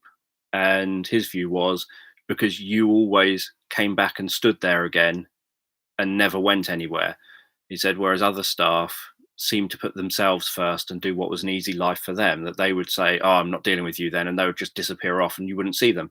And he said, I'd get to then sit in front of a computer or sit in, on TV, or sit in front of the TV, or sit in my room getting stoned or whatever. And the staff would just leave me to it for an easy life. Whereas you always put yourself straight back there, just calmly said, no, my job is to do what's right for you, even if you're throwing urine in my face. And to him, that was enough to mean that if you're going to turn to someone for help, you don't turn to the person who gives you an easy life. you turn to the person who's always there for you, regardless of what you're doing to them. And so, yeah, so kids would come back, or you'd bump into them out in the streets or something years later. And the same doing all my family work. You'd bump into parents and you'd bump into children and teenagers, and they would talk about how their lives had been transformed and what they've ended up doing and what have you. So, yeah, so, and I occasionally get people who stumble across me on Facebook and contact me on Facebook and say, "Are you the Dan Jones that worked in such and such?" And what have you. Let's scroll. And I bet it's going to jump in a minute as I scroll down.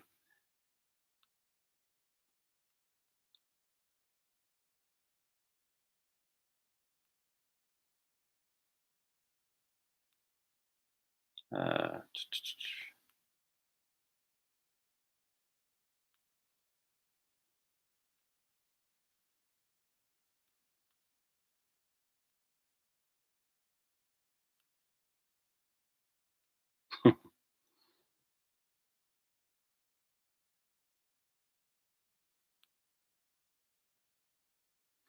so just reading what people have put.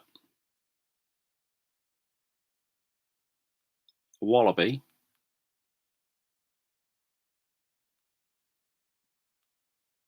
Yes. So every story that I do, I always make them positive. So even if they've got tension, which they frequently do have some kind of tension in them, some kind of unknown or something that obviously because I'm doing it therapeutically, so I have something like that. But I always make sure, and one thing anyone hopefully would know is they always are positive. Um,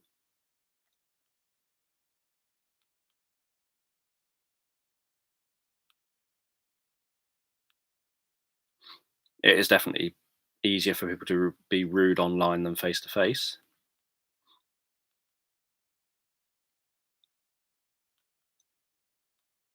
Sudden excitement over Plumpy. Um, who suggests some great things in the live streams for sleep meditations. They've led to some really interesting sleep meditations.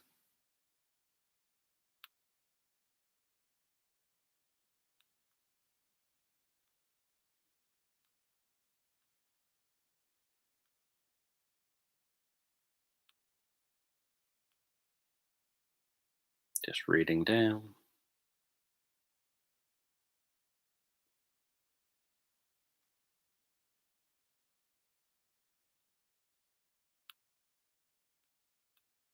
Oh, keeps jumping.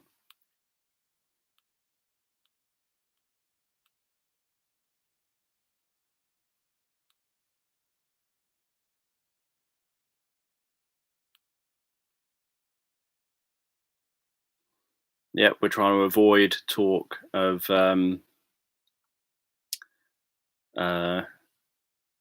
what's going on in the world.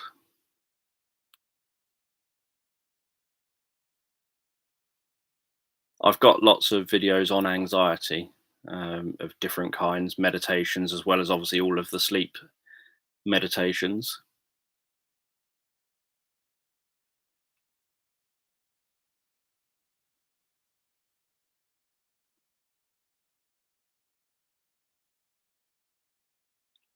And hopefully, talking about dogs isn't upsetting.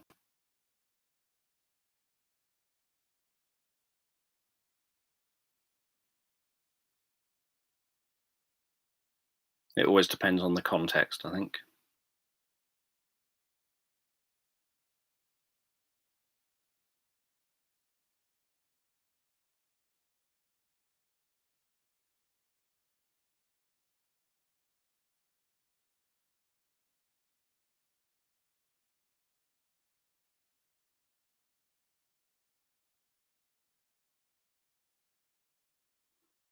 Yeah, what people obviously choose to focus on um, when they're kind of focusing on, say, one of my anxiety things, um, is obviously up to them.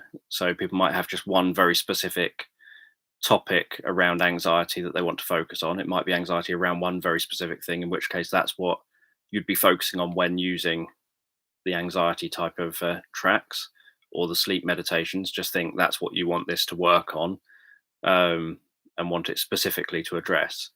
But often, people with anxiety have anxiety around lots of other stuff.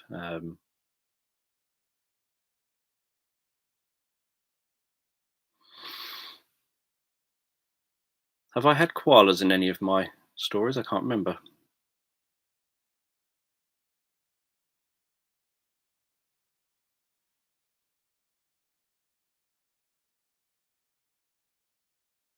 Yeah, and the space cats. Oh,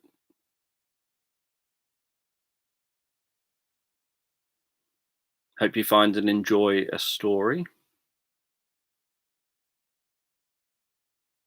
Oh yes, the aliens and potatoes. Until it, I knew where it was going to end up going, but only when I opened my mouth and started telling the story.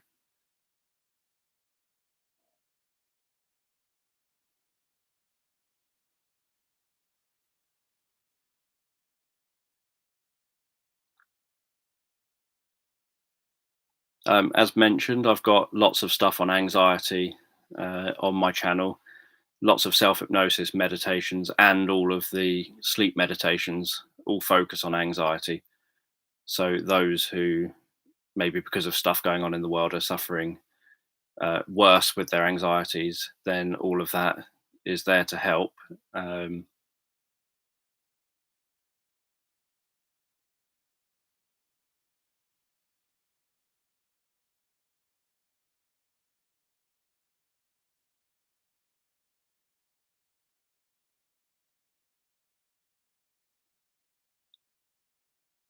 yes, I think that I can never remember the names or what happens in any of my stories.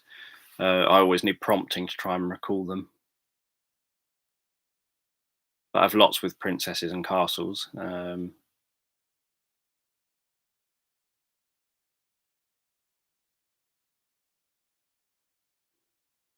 Good night, Maria.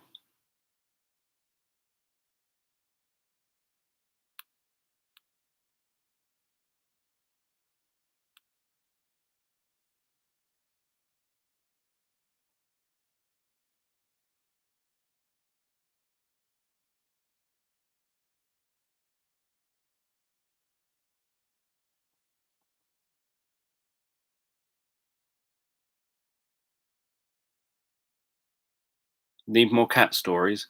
I went through a stage where I had to actually request to stop having cats suggested for a brief period of time because I was getting the exact opposite complaint that I had far too many cat stories and that nearly every story I ever did contained a cat because I do have an awful lot of cat stories on my channel.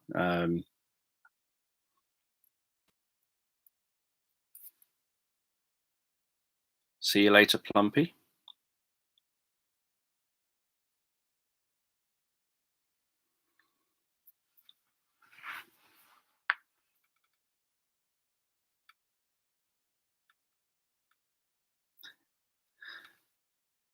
Yeah, hopefully no one has been getting particularly annoyed over in the live chat. Um, I've been obviously attempting to scan down everything and try and read things, but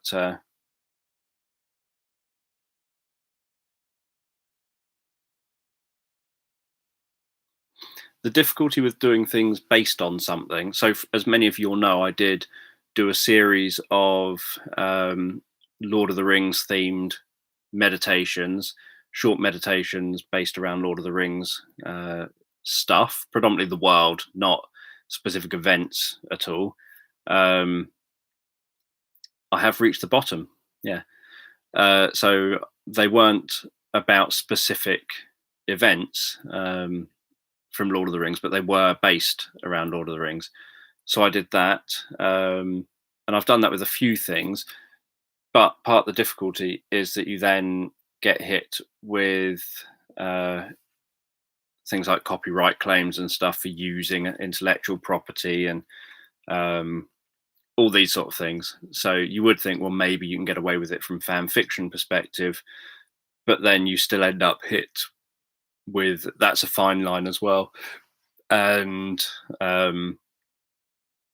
you're not allowed to obviously make any income if it's a fan fiction thing, so you can't obviously monetize those videos at all, so you can't have ads playing on them.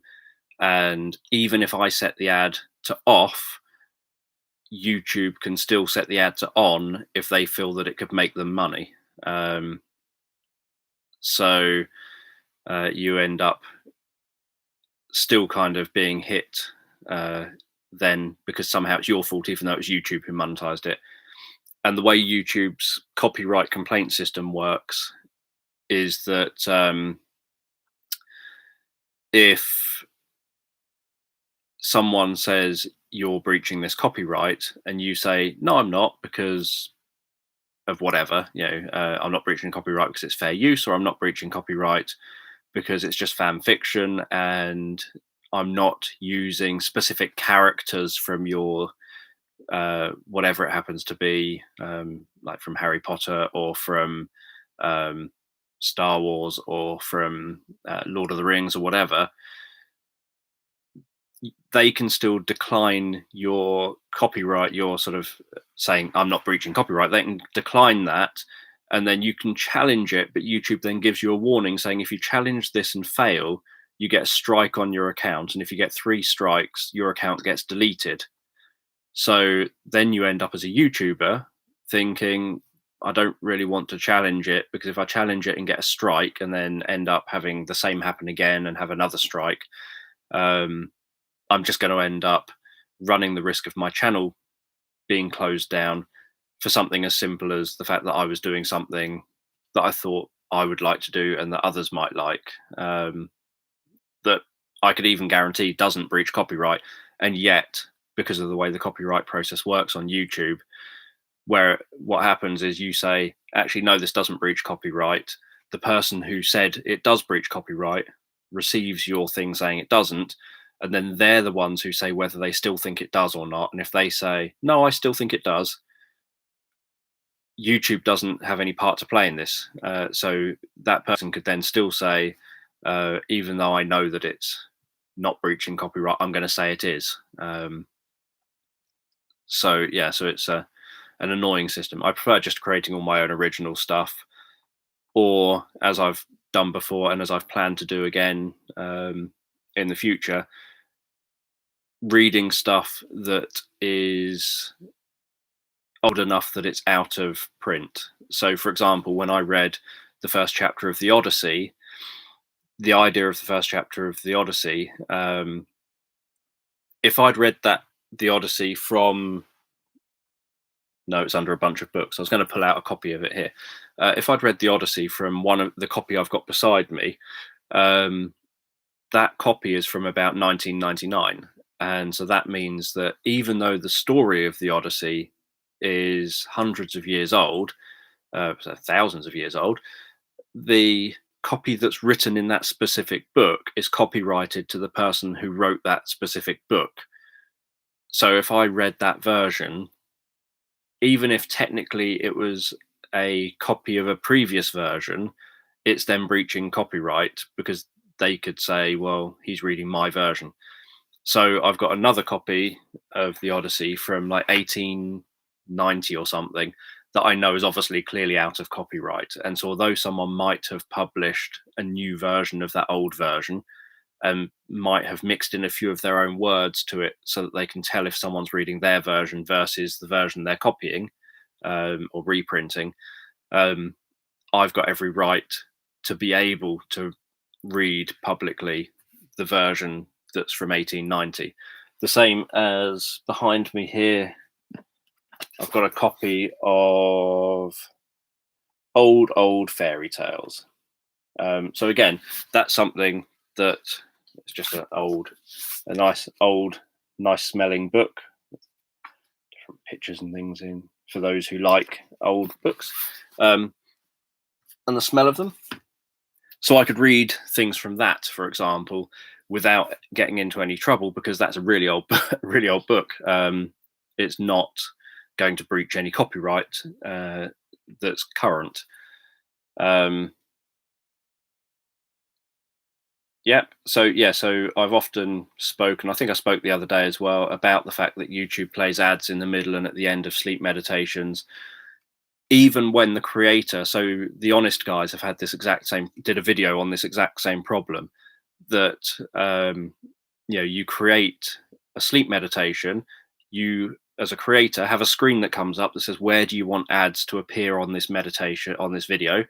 So you then have three boxes you tick, or you can tick. You've got a box that says show ads at the beginning, a box that says, which normally you can't untick that now. It used to be you could untick it, but recently I tried to untick that because I wanted to post some videos with no ads.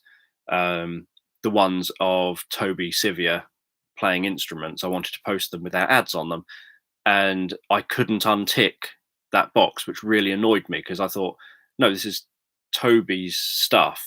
I want him to be able to have that without me making money off of the back of his work. Um, Not that they've had many views, so I've probably made less than £1 across all three videos. But you get to tick the box for, say, ads at the beginning. Then there's a box that says, do you want to put ads in the middle of your video? And if you tick that, then you get to go to a page where it comes up with a timeline of your video and it says, where do you want to place these ads? And you can either press auto place, and then YouTube puts ads where it wants to put the ads, or you can go through the video and place ads yourself. If you don't tick that box, in theory, you don't have ads in the middle of your video. And then you have a box that says, do you want any ads at the end of your video? And you can tick that to have ads at the end of your video. And so what I do, and what the Honest guys do, and what many other people similar to this do, is they tick the ads at the beginning, but they don't tick for ads in the middle or the end, because that would defeat the object. What's the point in having a sleep meditation that, have ads in the middle that jolt people awake? Like, suddenly having a Star Wars trailer play or something 20 minutes into a meditation. That's not helpful.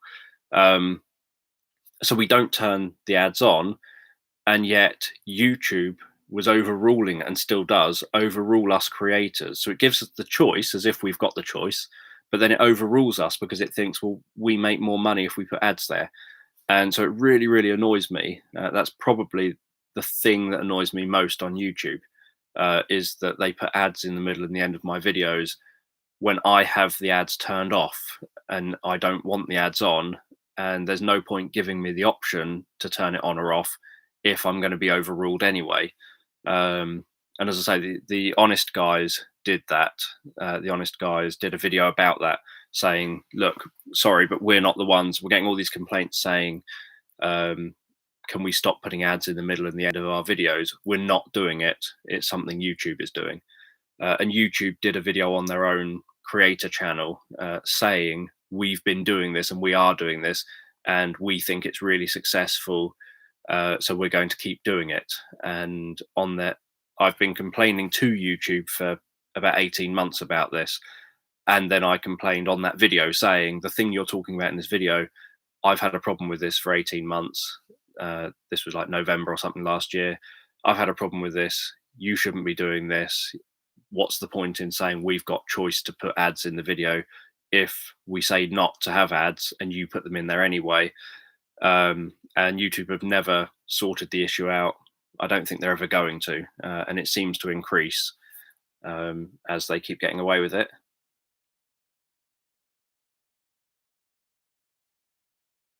Let's have a look.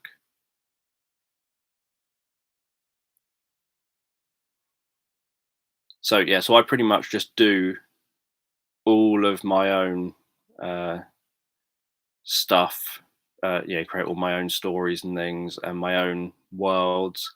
That's why I have so many recurring things, like the recurring child who uh, kind of starts most of his stories. He goes to the library, so he starts most of his stories in the library, and they're the fantasy quest ones. And then I have the recurring autistic child going on his kind of adventures. So I have a few characters that are recurring characters. I have the 5 plus the prequel Dragon's Fire stories, which all have the characters that make up that world, and that world is the one that I want to flesh out more myself. Um,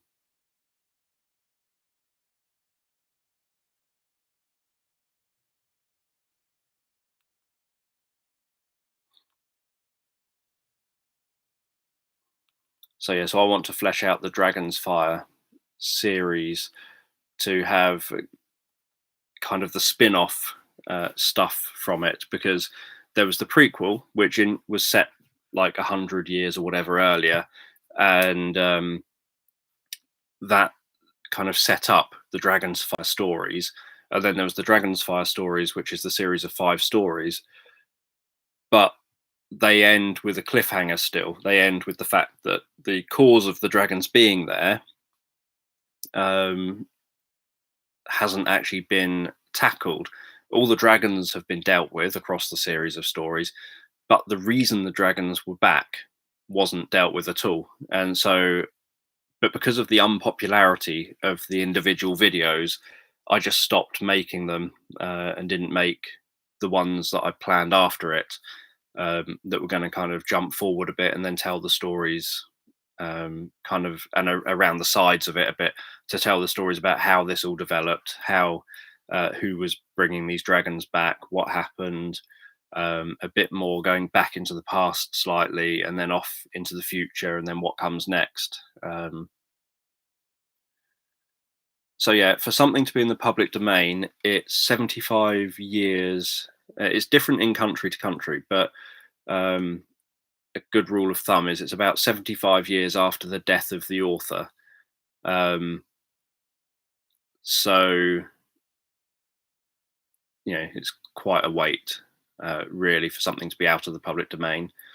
Um, that's a good kind of rule of thumb, to know that you're going to be comfortable worldwide with all the different copyright laws that vary from one place to another. Um, I've been fine this week, same as most weeks. I normally just say I'm okay. Okay means good. Not okay means, if I say I'm bad or something else, then it's different. But for me, I'm either okay or not okay. They're my two kind of settings. Yeah, I haven't listened to much of the Honest Guys for probably about 3 or 4 years, but I quite like uh, the Honest Guys. I just never get a chance to really listen to them. I have other things I listen to instead. Partly because most of their stuff is reasonably short, and probably a bit like most people here. I prefer something a bit longer, and I like specific types of things, with specific types of sounds and what have you. Um,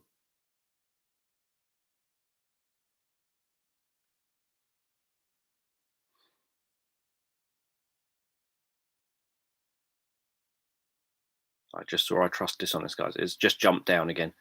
That's the thing. I catch up with the bottom, and then I end up having to scroll back up again, or then I end up talking and miss a lot.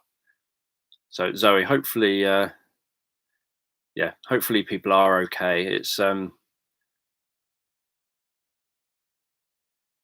sometimes things get heated. Um,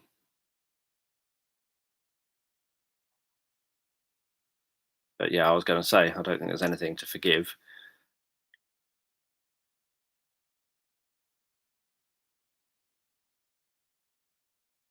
Yeah, there's lots of issues that crop up on YouTube, but generally, if I do everything myself, YouTube has no reason to get in my way of anything, so to speak. So if I create my own backing music, create my own sound effects, at the moment, a lot of the sound effects I have to use, I have to hunt, and they cost money as well. Obviously, I have to hunt for royalty-free sound effects, and then as time goes on, I gradually get sound effects myself from going out and having a microphone and recording things. And where I've got my own sound effects, I always use mine first, rather than others.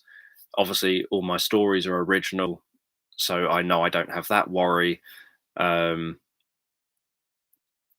and Yeah, so I try and just get as much done myself as possible, because I have had problems. For example, there's a load of stuff I deleted off YouTube, um, among the sort of 600 things I deleted in, no, it was after that.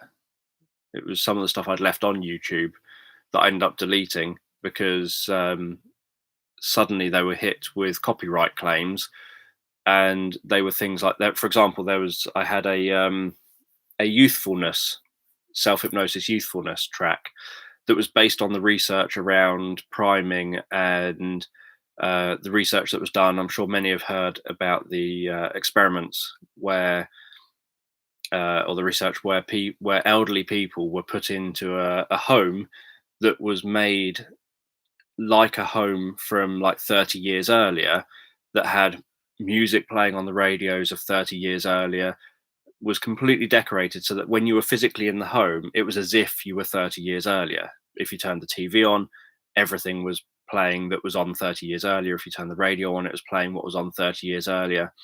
So the whole environment was made like an environment that's 30 years earlier than these people were. And then what ends up happening is that they ended up getting improved eyesight, improved mobility. They were using things like walking sticks and what have you a lot less. They were generally fitter and healthier, and they essentially started de-aging because they were beginning to buy into the idea that they were 30 years younger than they really were. So there's lots of research of that kind that I had made a track based around, that had things. So it improved your reaction times, it improved your memory, um, improved your recall as well as your retention and stuff.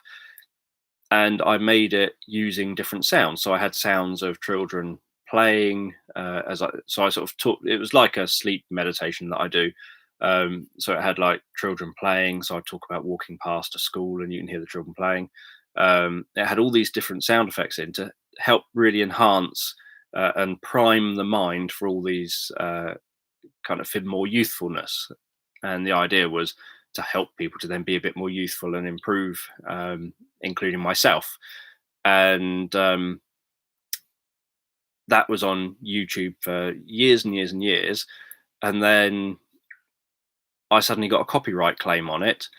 And I think it was from like Sony or something, a new artist had released a song and used the same little bit of royalty free sound effect that was part of the royalty free sound effect that was in my track. And this suddenly, a lot of my tracks got hit suddenly with these copyright claims like this. And I had the right to use it. I had the thing that said that I'd paid for specifically for the sort of the expensive right to have the royalty-free commercial use of this clip, and yet I couldn't fight Sony. So all Sony had to do was, as I've already mentioned about copyright claims and how they work, I say, here's the evidence. It's okay. I'm allowed to use this. And they said, nope, this is on our song. We reject this copyright claim. And they said what they wanted was all royalties made, all income made on that video they wanted to have instead, because they get different options of what they want to allow to happen next. And my thinking was, but that artist made the song years after I had put this on YouTube. So clearly this was around long before that artist had used the same sound to put in their song. And so in theory, it should be me suing them if anyone's going to do it. But the reality is we all have the right to use it because we all probably paid the same royalty-free commercial use fee. And so I just took all of the tracks down because I thought it's not even worth arguing and fighting over this. So although now with my new tracks, I've done the same. I've paid for the royalty-free commercial use rights to use the different sounds that I use. As far as possible, if I've got the sound myself, I use my own.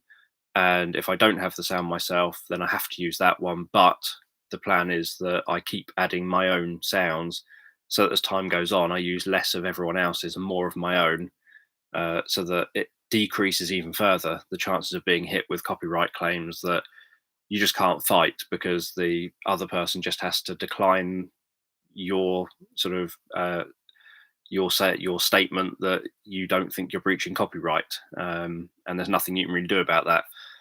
Um, yeah, so they do essentially say your opinion doesn't matter.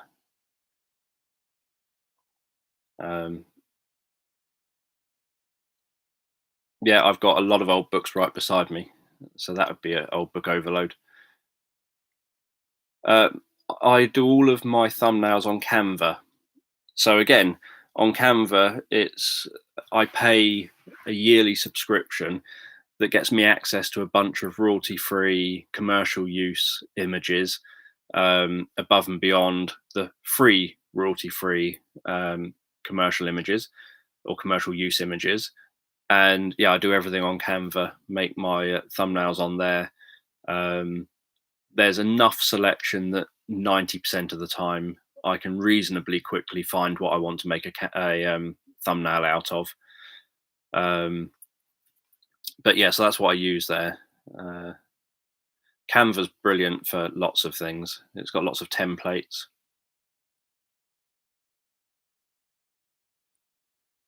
I just saw signing out, but that's now jumped, so I can't see it now. But goodbye to that person, wherever it was.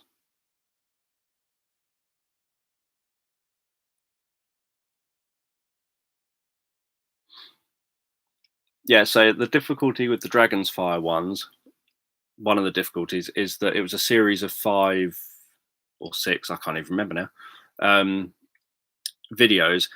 And what I was finding was that I questioned at the time, why is no one listening to part 2, 3, 4, 5, etc.? And people said, well, I fell asleep during part 1 and I didn't want to move on to part 2 until I finished part 1. So I have just never moved on to, I always fall asleep. So I've never moved on to listening to part 2. So what I would probably never do is an actual series again. I would do individual stories, because doing a series just doesn't work, because people just don't bother watching the future ones because they think, well, I haven't finished watching the one I'm watching. Why would I watch a different one when I might miss an important part of this one, because then maybe there's something important that happens. So even though I made every single one so that technically you could listen to them as individual stories, because all of them have a beginning, a middle, and then an end, and then the next beginning is set up in the previous one, but it is a clear beginning, so that when you start at that one, um, it's not like the main characters have died or anything. It's the same main characters, so each one you can just follow along to that one. But also, the other one is that I did them because I like fantasy stories, and I have no problem with fantasy stories and falling asleep listening to, say, a fantasy story. But I'm aware that some people don't like dragons breathing fire and killing people, and people slaying dragons, and people slaying giant spiders and scorpions and vampires and whatever else is in it. People don't like all that kind of violence. But it kind of doesn't work as a fantasy story, so to speak, that kind of fantasy story, if I ditched all of that. And so I did it because I like it and it's what I wanted to do. And I've always wanted to write um, a Lord of the Rings style fantasy series of novels. I love so the type of books or films or computer games and things that I like.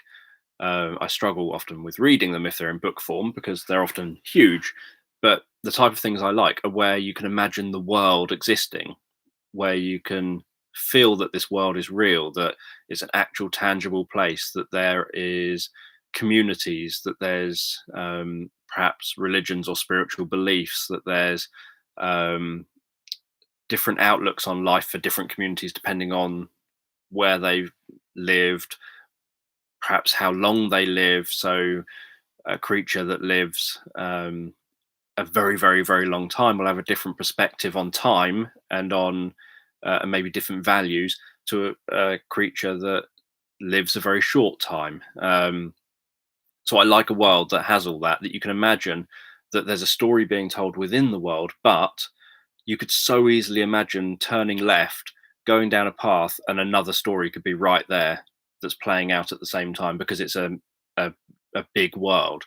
Um, and so that's what I like, and that's why I like the Dune novels, the Lord of the Rings novels and stories, the Elder Scrolls games, the Witcher games, um, all these things, the Assassin's Creed games, all these things have big worlds where stuff is happening and where there's more to it than just that one story that's taking place. And I'd always wanted to create that myself, and I just happened to decide to do it through sleep meditations. But I was aware that that would mean that some people would think this sounds like a horror. I really don't like it. So it does put some people off, but it is popular on my channel. So I'm aware there is a lot of people that do actually like it. Despite that, what they're not so keen on is when it's broken up into sections. People don't listen to part one, part two, part three, etc. Um, because if they fall asleep during part one, they just choose not to listen to the rest. Yep, the book does smell nice, as do many of them next to me.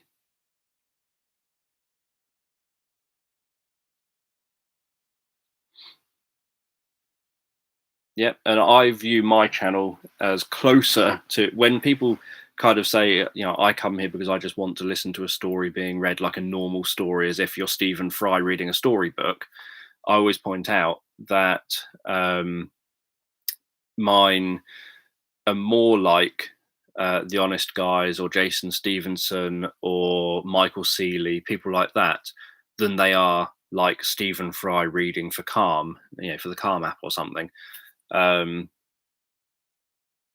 and yeah, and I like things with some background music and some sound effects and what have you. Um,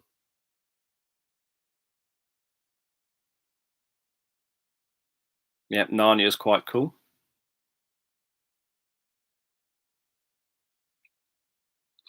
How can you start hypnosis? I've got a Learn Hypnosis in an Hour video on my channel that teaches pretty much everything you need to know to be able to start doing hypnosis. Well, it does teach everything you need to know to start doing hypnosis, including 6 different inductions or ways of approaching hypnosis.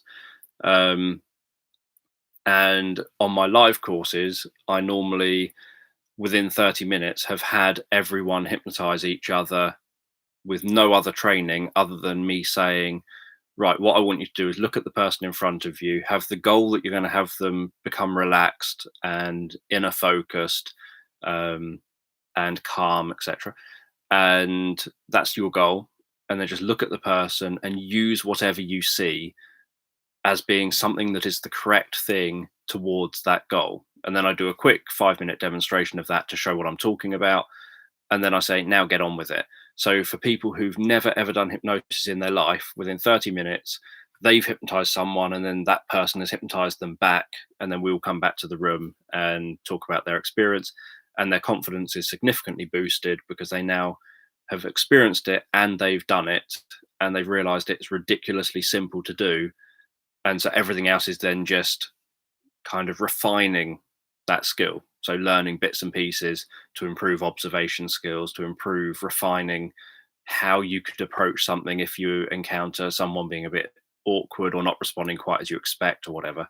Um, the people that struggle with it when I teach like that are those who, so most people aren't nervous when I'm teaching like that, but you can see the people in the room who have already learnt hypnosis and then decided to come and train with me, and they've learnt hypnosis perhaps by reading a script, and now all of a sudden I'm saying, within the first 15 minutes of them arriving, after I've just introduced myself, said here are where the exits are if the fire alarm goes off, etc., and then within 15 minutes I'm expecting them to hypnotize each other. The people who have got so used to using scripts, they end up panicking a bit, thinking, but where's the script? I don't know what I'm going to say. I don't know how I'm going to say it. The people who've never used a script don't have that problem. They just instantly think, right, Dan's asked me to do this, so I'm getting on and doing it. They don't realize that they haven't learned that kind of crutch. So that's kind of how I teach in my Learn Hypnosis in an Hour video, except that I take a whole hour and teach more than just what I've just mentioned. I teach a bunch of structured stuff as well as the stuff I was just talking about that's unstructured, and significantly better and easier to use. On top of that, obviously, I've got my own books like the Hypnotherapy Revealed series, so Introduction to Hypnotherapy and Ericksonian Approach. And they tell you everything you need to know as well if you're starting in hypnosis, that give you an idea of um, like what it's all about and a bit of a background to it all.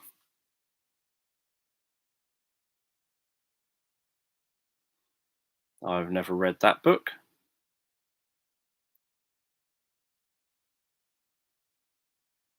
Yeah. Da, da, da, da, da.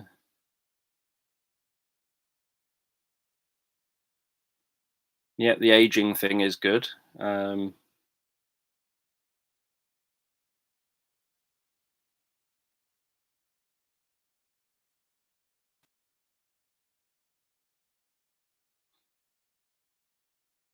Yeah, so I also thought it was fascinating, which obviously it's not surprising that when people, for example, when elderly are around children, anyone who's worked with elderly in homes for elderly or whatever will know this, that when children come and visit, the elderly person is so much more active and lively afterwards because they've been around those children. I remember a person once saying on a training course that the difficulty with a lot of mental health hospitals, obviously, they were saying this many decades ago, it's changed a bit now. But the difficulty with a lot of mental health hospitals is that a lot of people with mental health problems are stuck in the same room together, often highly medicated and sitting staring at four walls. And then they're expected to somehow get better. And yet there's nothing around them that's giving them a world that helps to stimulate that idea of being better. There's no kind of world that says this is how you should behave, or this is, there isn't any of that kind of create the environment for the person to actually get better in. And then they end up, just a short time with, say, kids visiting can make them suddenly really perk up until they've been dosed up on a bit more medication.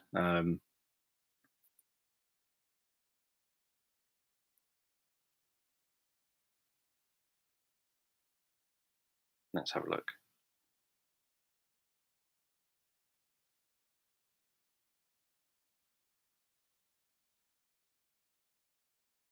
Goodbye, Yvonne. Um,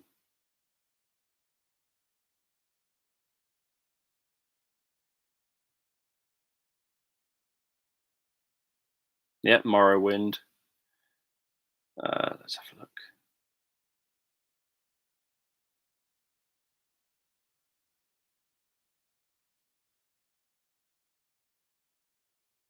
Just reading the comments.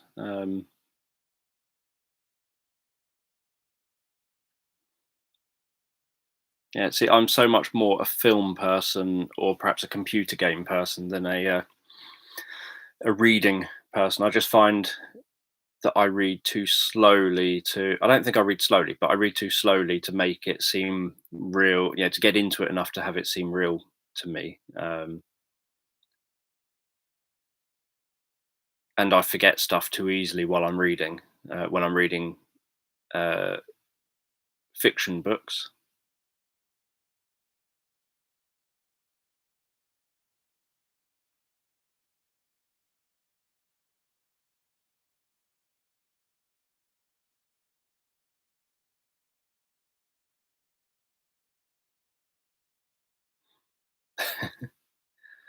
Is that trying to say, am I looking for someone to have all my books?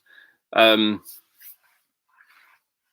yeah, hypnosis will never stop being an interest, although it is incredibly rare that I find a book that teaches me anything new um, nowadays. But I struggle with the idea of sort of having too many hats on. I like to have things quite clear.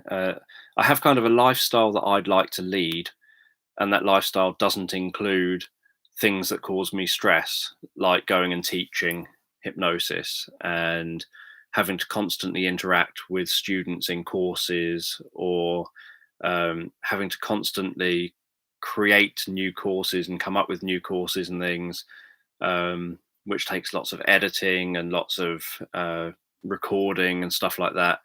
Um, Especially while I'm trying to do all of this around also trying to do YouTube, which makes me less income, but it's what I seem to spend most of my time doing. Um, and just my experience over the decades of the hypnotherapy community has largely been thinking, I really don't want to be a part of this community. I spend all my time kind of just shying away or wanting to bury my head in the ground, thinking, everyone's so kind of people, not everyone, but there's a large number of people who um, seem to just constantly be trying to outdo each other and attack each other and say that their way is the best way and everyone else is bad and wrong. And obviously, I left YouTube back in 2010-ish because of this happening to me, where um, very, very well known hypnotherapy trainers had themselves and their students post lots of negative comments on my channel, on my videos, constantly attacking me and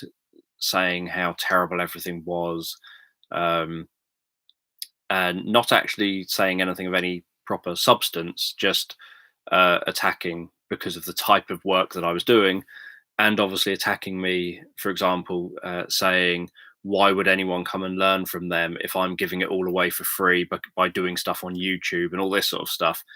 And so it just became very evident that and that experience, the whole experience led to a friend of mine who we were both doing lots of hypnotherapy stuff locally, like we're offering it to charities and things.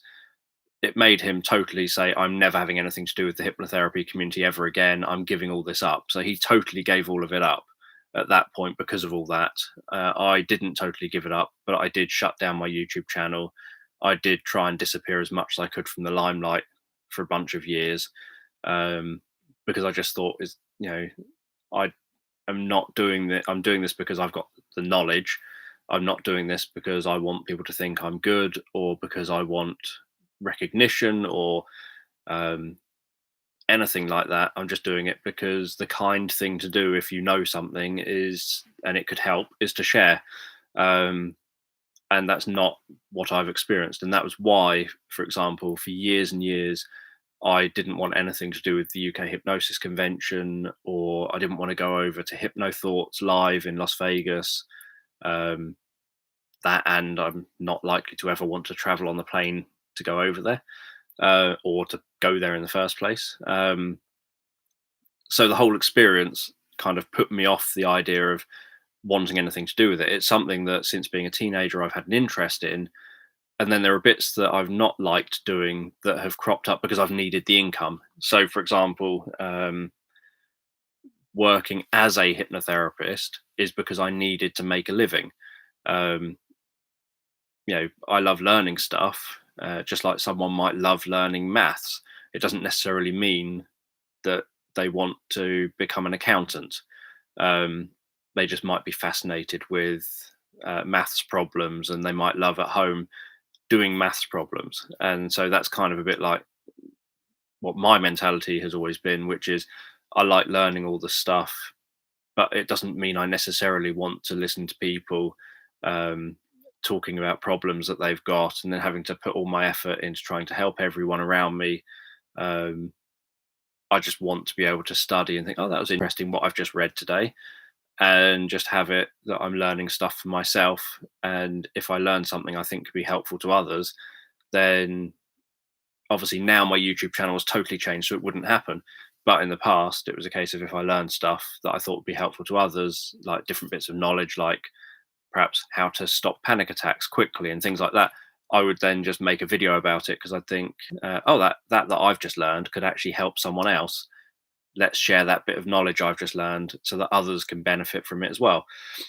So that was kind of what I was doing. So although I've probably for, I don't know, probably nearly all the time that I've done hypnosis professionally, I've wanted to move away from it as a kind of a professional thing.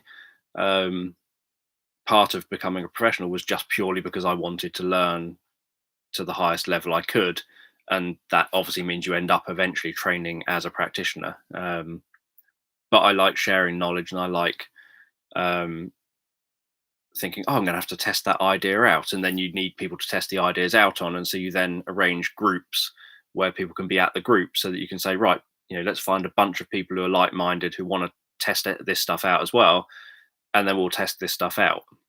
So you then get into kind of lightweight teaching almost. But then you end up finding that you're the most experienced person in the room, and everyone turns to you. So it stops being a group of sharing ideas and saying, "Oh, I've got this thing I know. Can I try that on you?" And then you say, "Oh, I've got this thing I know. Can I try this with you?" It stops being that, and it becomes, "Dan, what are you going to teach today?" And that kind of takes all the fun out of it, because now it becomes a structured. I've got to teach this, even if I've got no interest in this now, because I've moved on to something else. Um, so yeah, so all my books I'll keep, and I will still carry on collecting. I would love one day to have the largest collection of physical hypnotherapy books. It'll probably never happen. I've only got about maybe 650 or 700 or something at the moment. So it'll probably never happen, because I'm sure there's people with tens of thousands of hypnotherapy books. But it would be nice to one day have the largest collection of hypnotherapy books. And yeah, I'd like to camp out in a large library.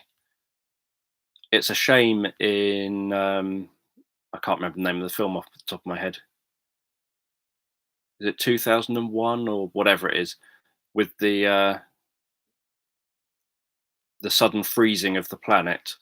It's a shame when they're all in the library and they're just ripping the books to pieces and throwing them on the fire. Um, I just watch that and think, oh, there's a big temptation of, do you just freeze to death but read until you die, or do you burn all these books? How do you choose which ones to burn?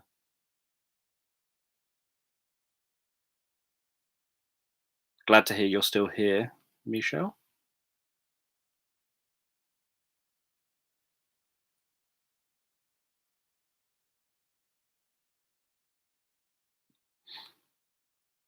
Yeah, whereas I'm the opposite. I have a hard time to focus on reading.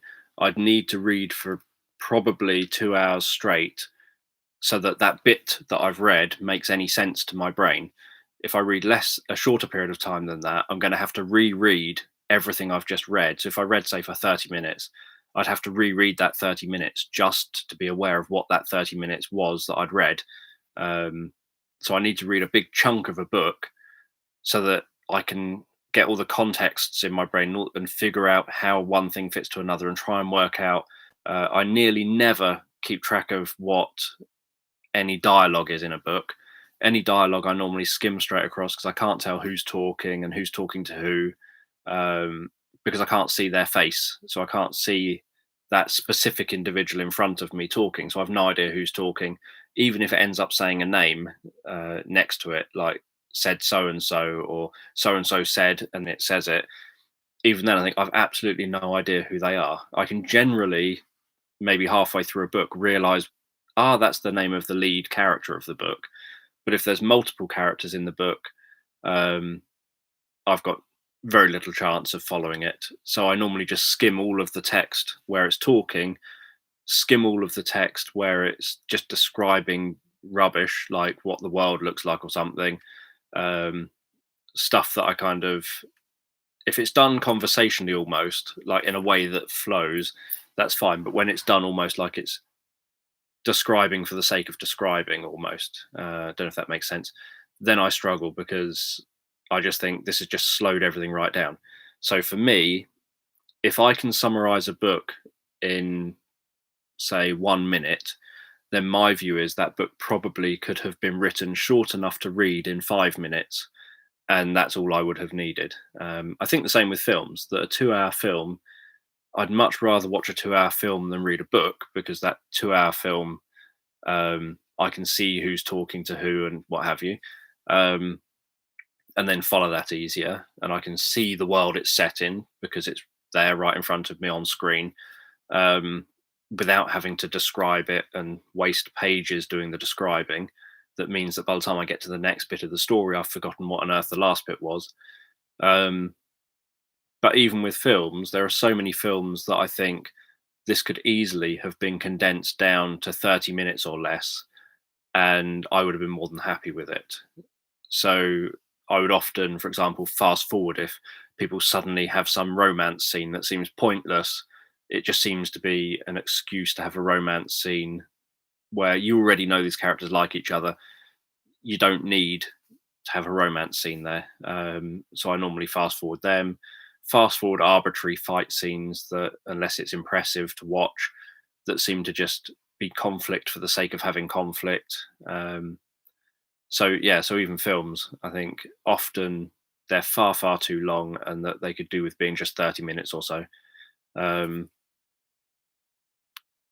but yeah, unfortunately, everyone can't isolate in the library together.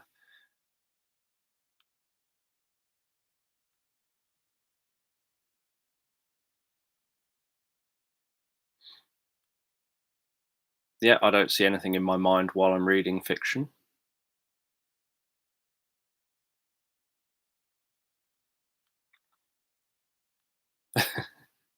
You would need a moving van. In fact, Abby's often commented that she worries that this room that I'm actually sat in might end up downstairs one day, um, because of the weight of all the books in here.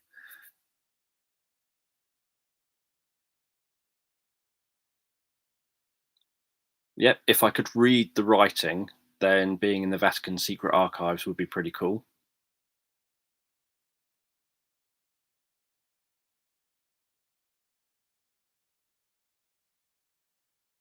Yeah, audiobooks I struggle with because, again, I just can't, for some reason, I can't follow it. It just sounds like someone talking. Um, I struggle to actually get the story from it. It's like I've just watched a lecture or something, or just listened to a lecture. Um, except that with a lecture, I can pick out bits of facts of information that I can think back on as being facts.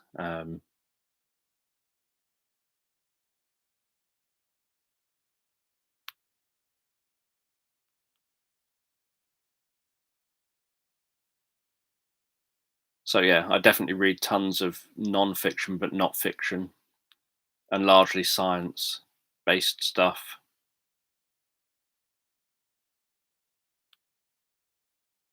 Oh yes, The Day After Tomorrow. That was the film I was thinking of. It came out around the same time, I think, as things like 2001 or whatever. Oh, that was the earthquakey one, wasn't it? Like the Earth was suddenly ripping to pieces everywhere, and people were falling everywhere.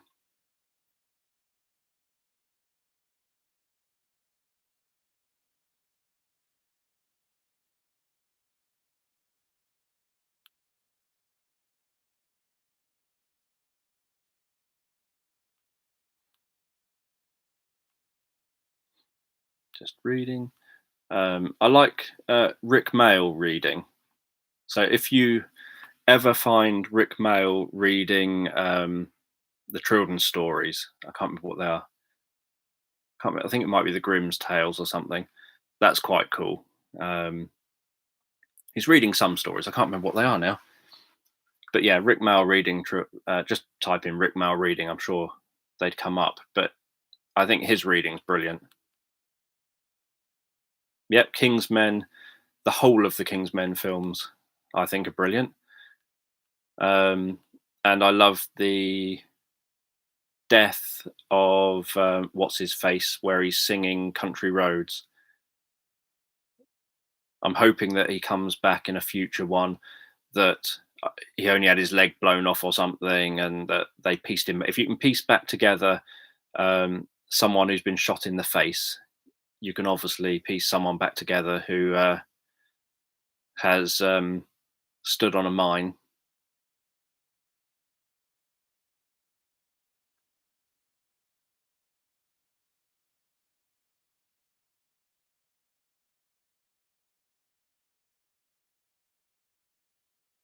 Glad you're enjoying the channel.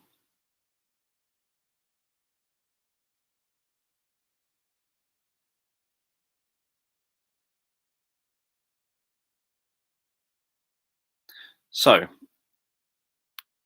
I'm determined not to stay here forever.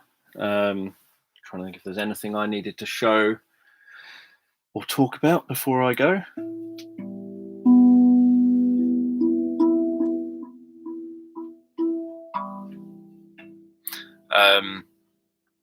So yeah, so I'll be back tomorrow night, but I'll probably tomorrow just come on here and do the usual live sleep meditation live stream. And how that works for those who perhaps don't know and might not have taken part before is that 10 p.m. UK time, I start the live stream. And then for about 30 minutes, maybe 35 minutes or something, I have a general chat. That might be able to be kept a bit shorter because I've had lots of general chats in the run up to it. I have a general chat and I get ideas from yourselves about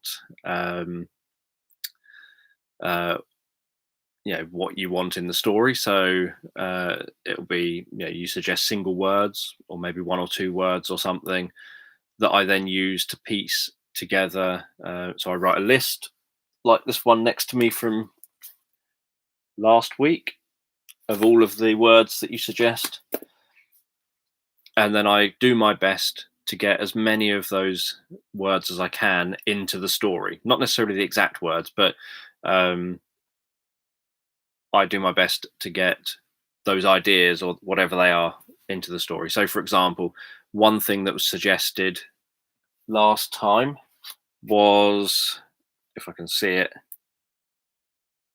there was something that suggested that I intentionally, toilet paper was obviously suggested last time, and I didn't want to be, I didn't actually want to mention toilet paper specifically, so I talked about going to the loo and stuff.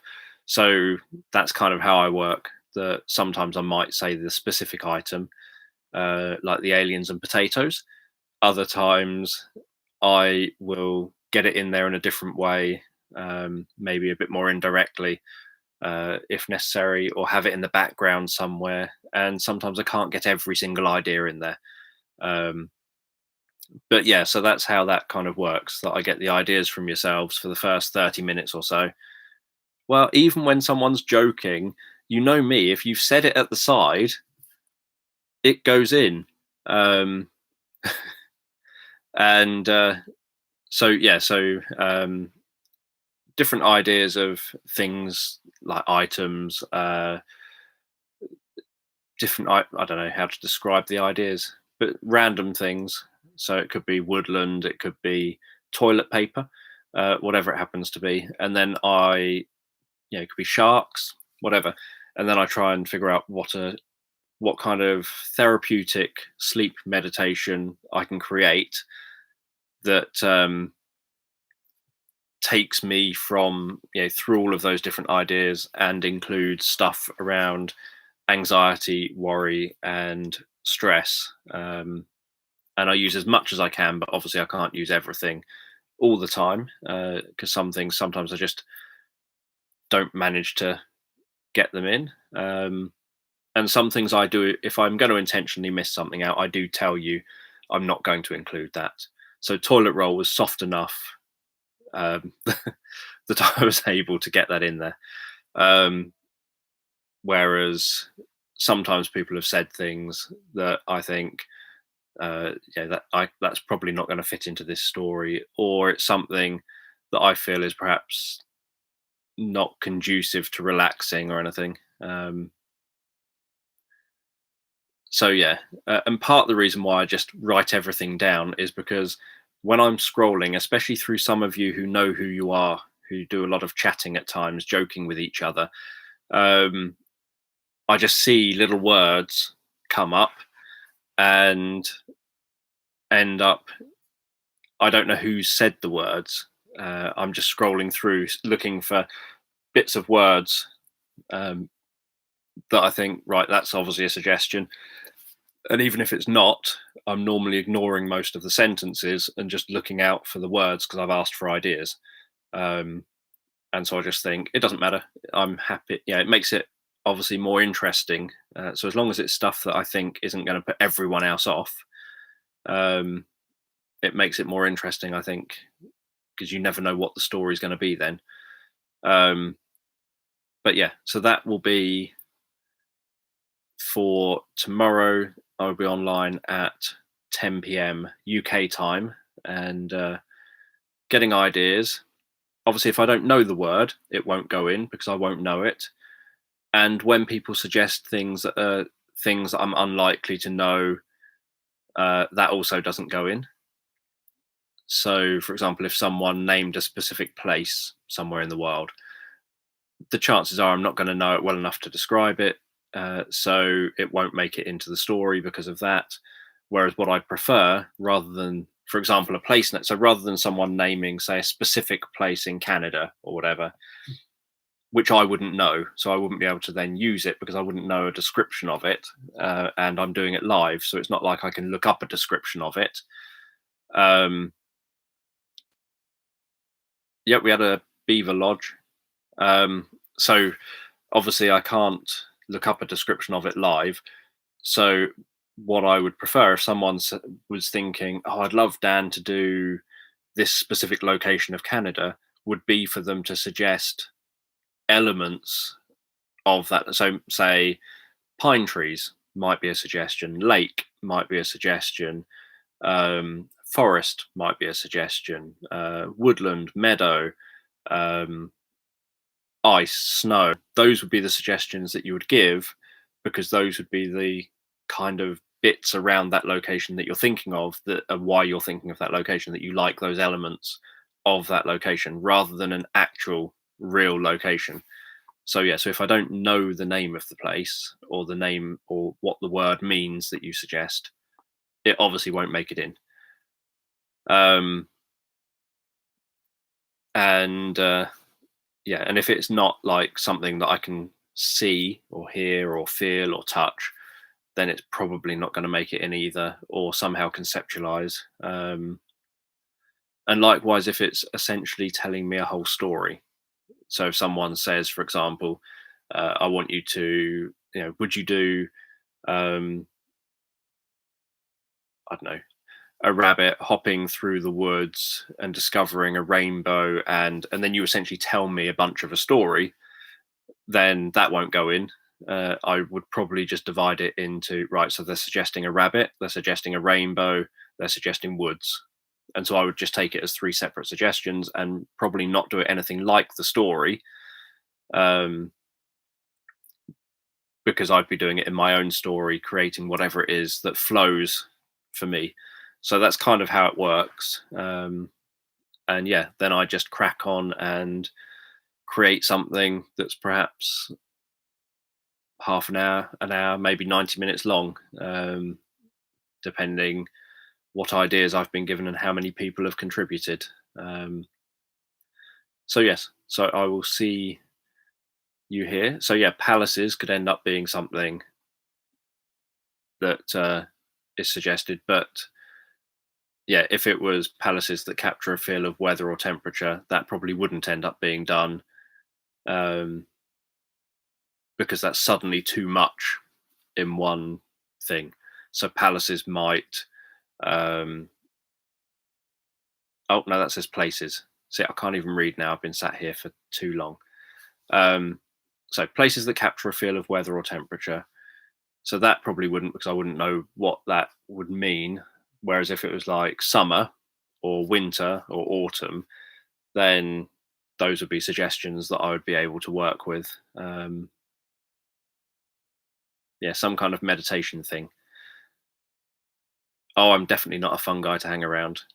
I talk about my interests and what I like all the time, um, or I don't talk at all because I'm too busy doing other things, um, or I end up just kind of losing track of time, and then I think 5 minutes has gone by, and actually 3 hours have gone by. That's a very frequent one. So yeah, well, others around me seem to think differently. Uh, I get regularly criticised for my time, my perception of time, the fact that I genuinely can think that I've just been doing something for 5 minutes and many, many, many hours will have passed. And I remember a work colleague coming over to me once saying, whenever I'm in your office, you never seem to talk to me about anything, you never engage with me. And so obviously I said, well, that's because you're boring and you only ever talk about boring things. And we carried on not talking. So I have a tendency to say the wrong thing at times as well, because I was just being open and honest. I didn't realize I was saying the wrong thing, but they seemed to think I was saying the wrong thing and they carried on not talking to me. Um, so I've got very little interest when others sort of socially, or like if I'm in work or around people, with others telling me stuff that I've got no interest in. If they come over and talk about my interests, then I'm happy to engage. Um,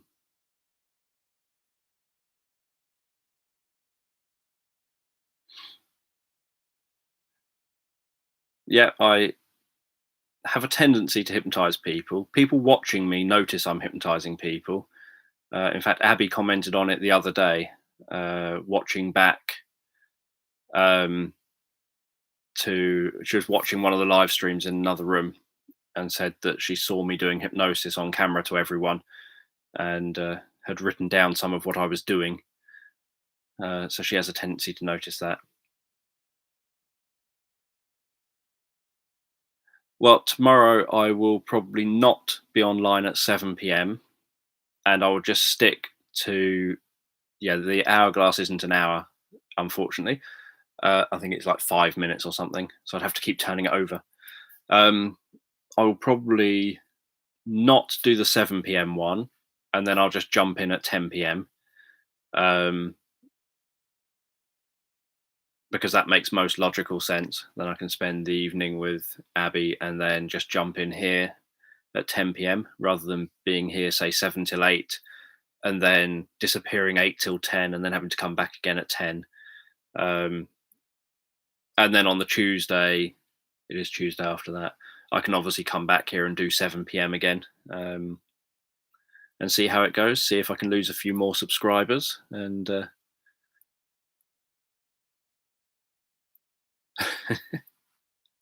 so, yeah.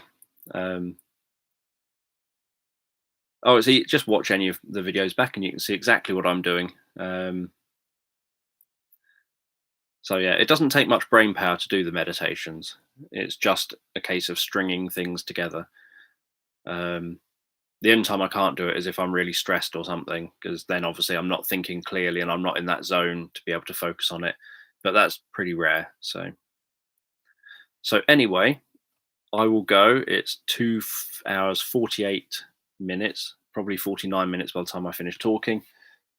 Maybe I'll get my drum out again at some point, a bit more than I have done, to try and fill future things. Yep, Rick Mail is great. Grimm's Tales. Sounds about right. Yeah, Jack and Ori. That was what I was thinking of. So anyway, everyone look up Rick Mail and Jack and Ori, and then that gives us something to talk about in a few days' time. And remember, there is over on the Facebook group as well. Feel free to chat over on there. I drop in there and try and join in conversations there as well. So I will see you all later. Good night, everyone.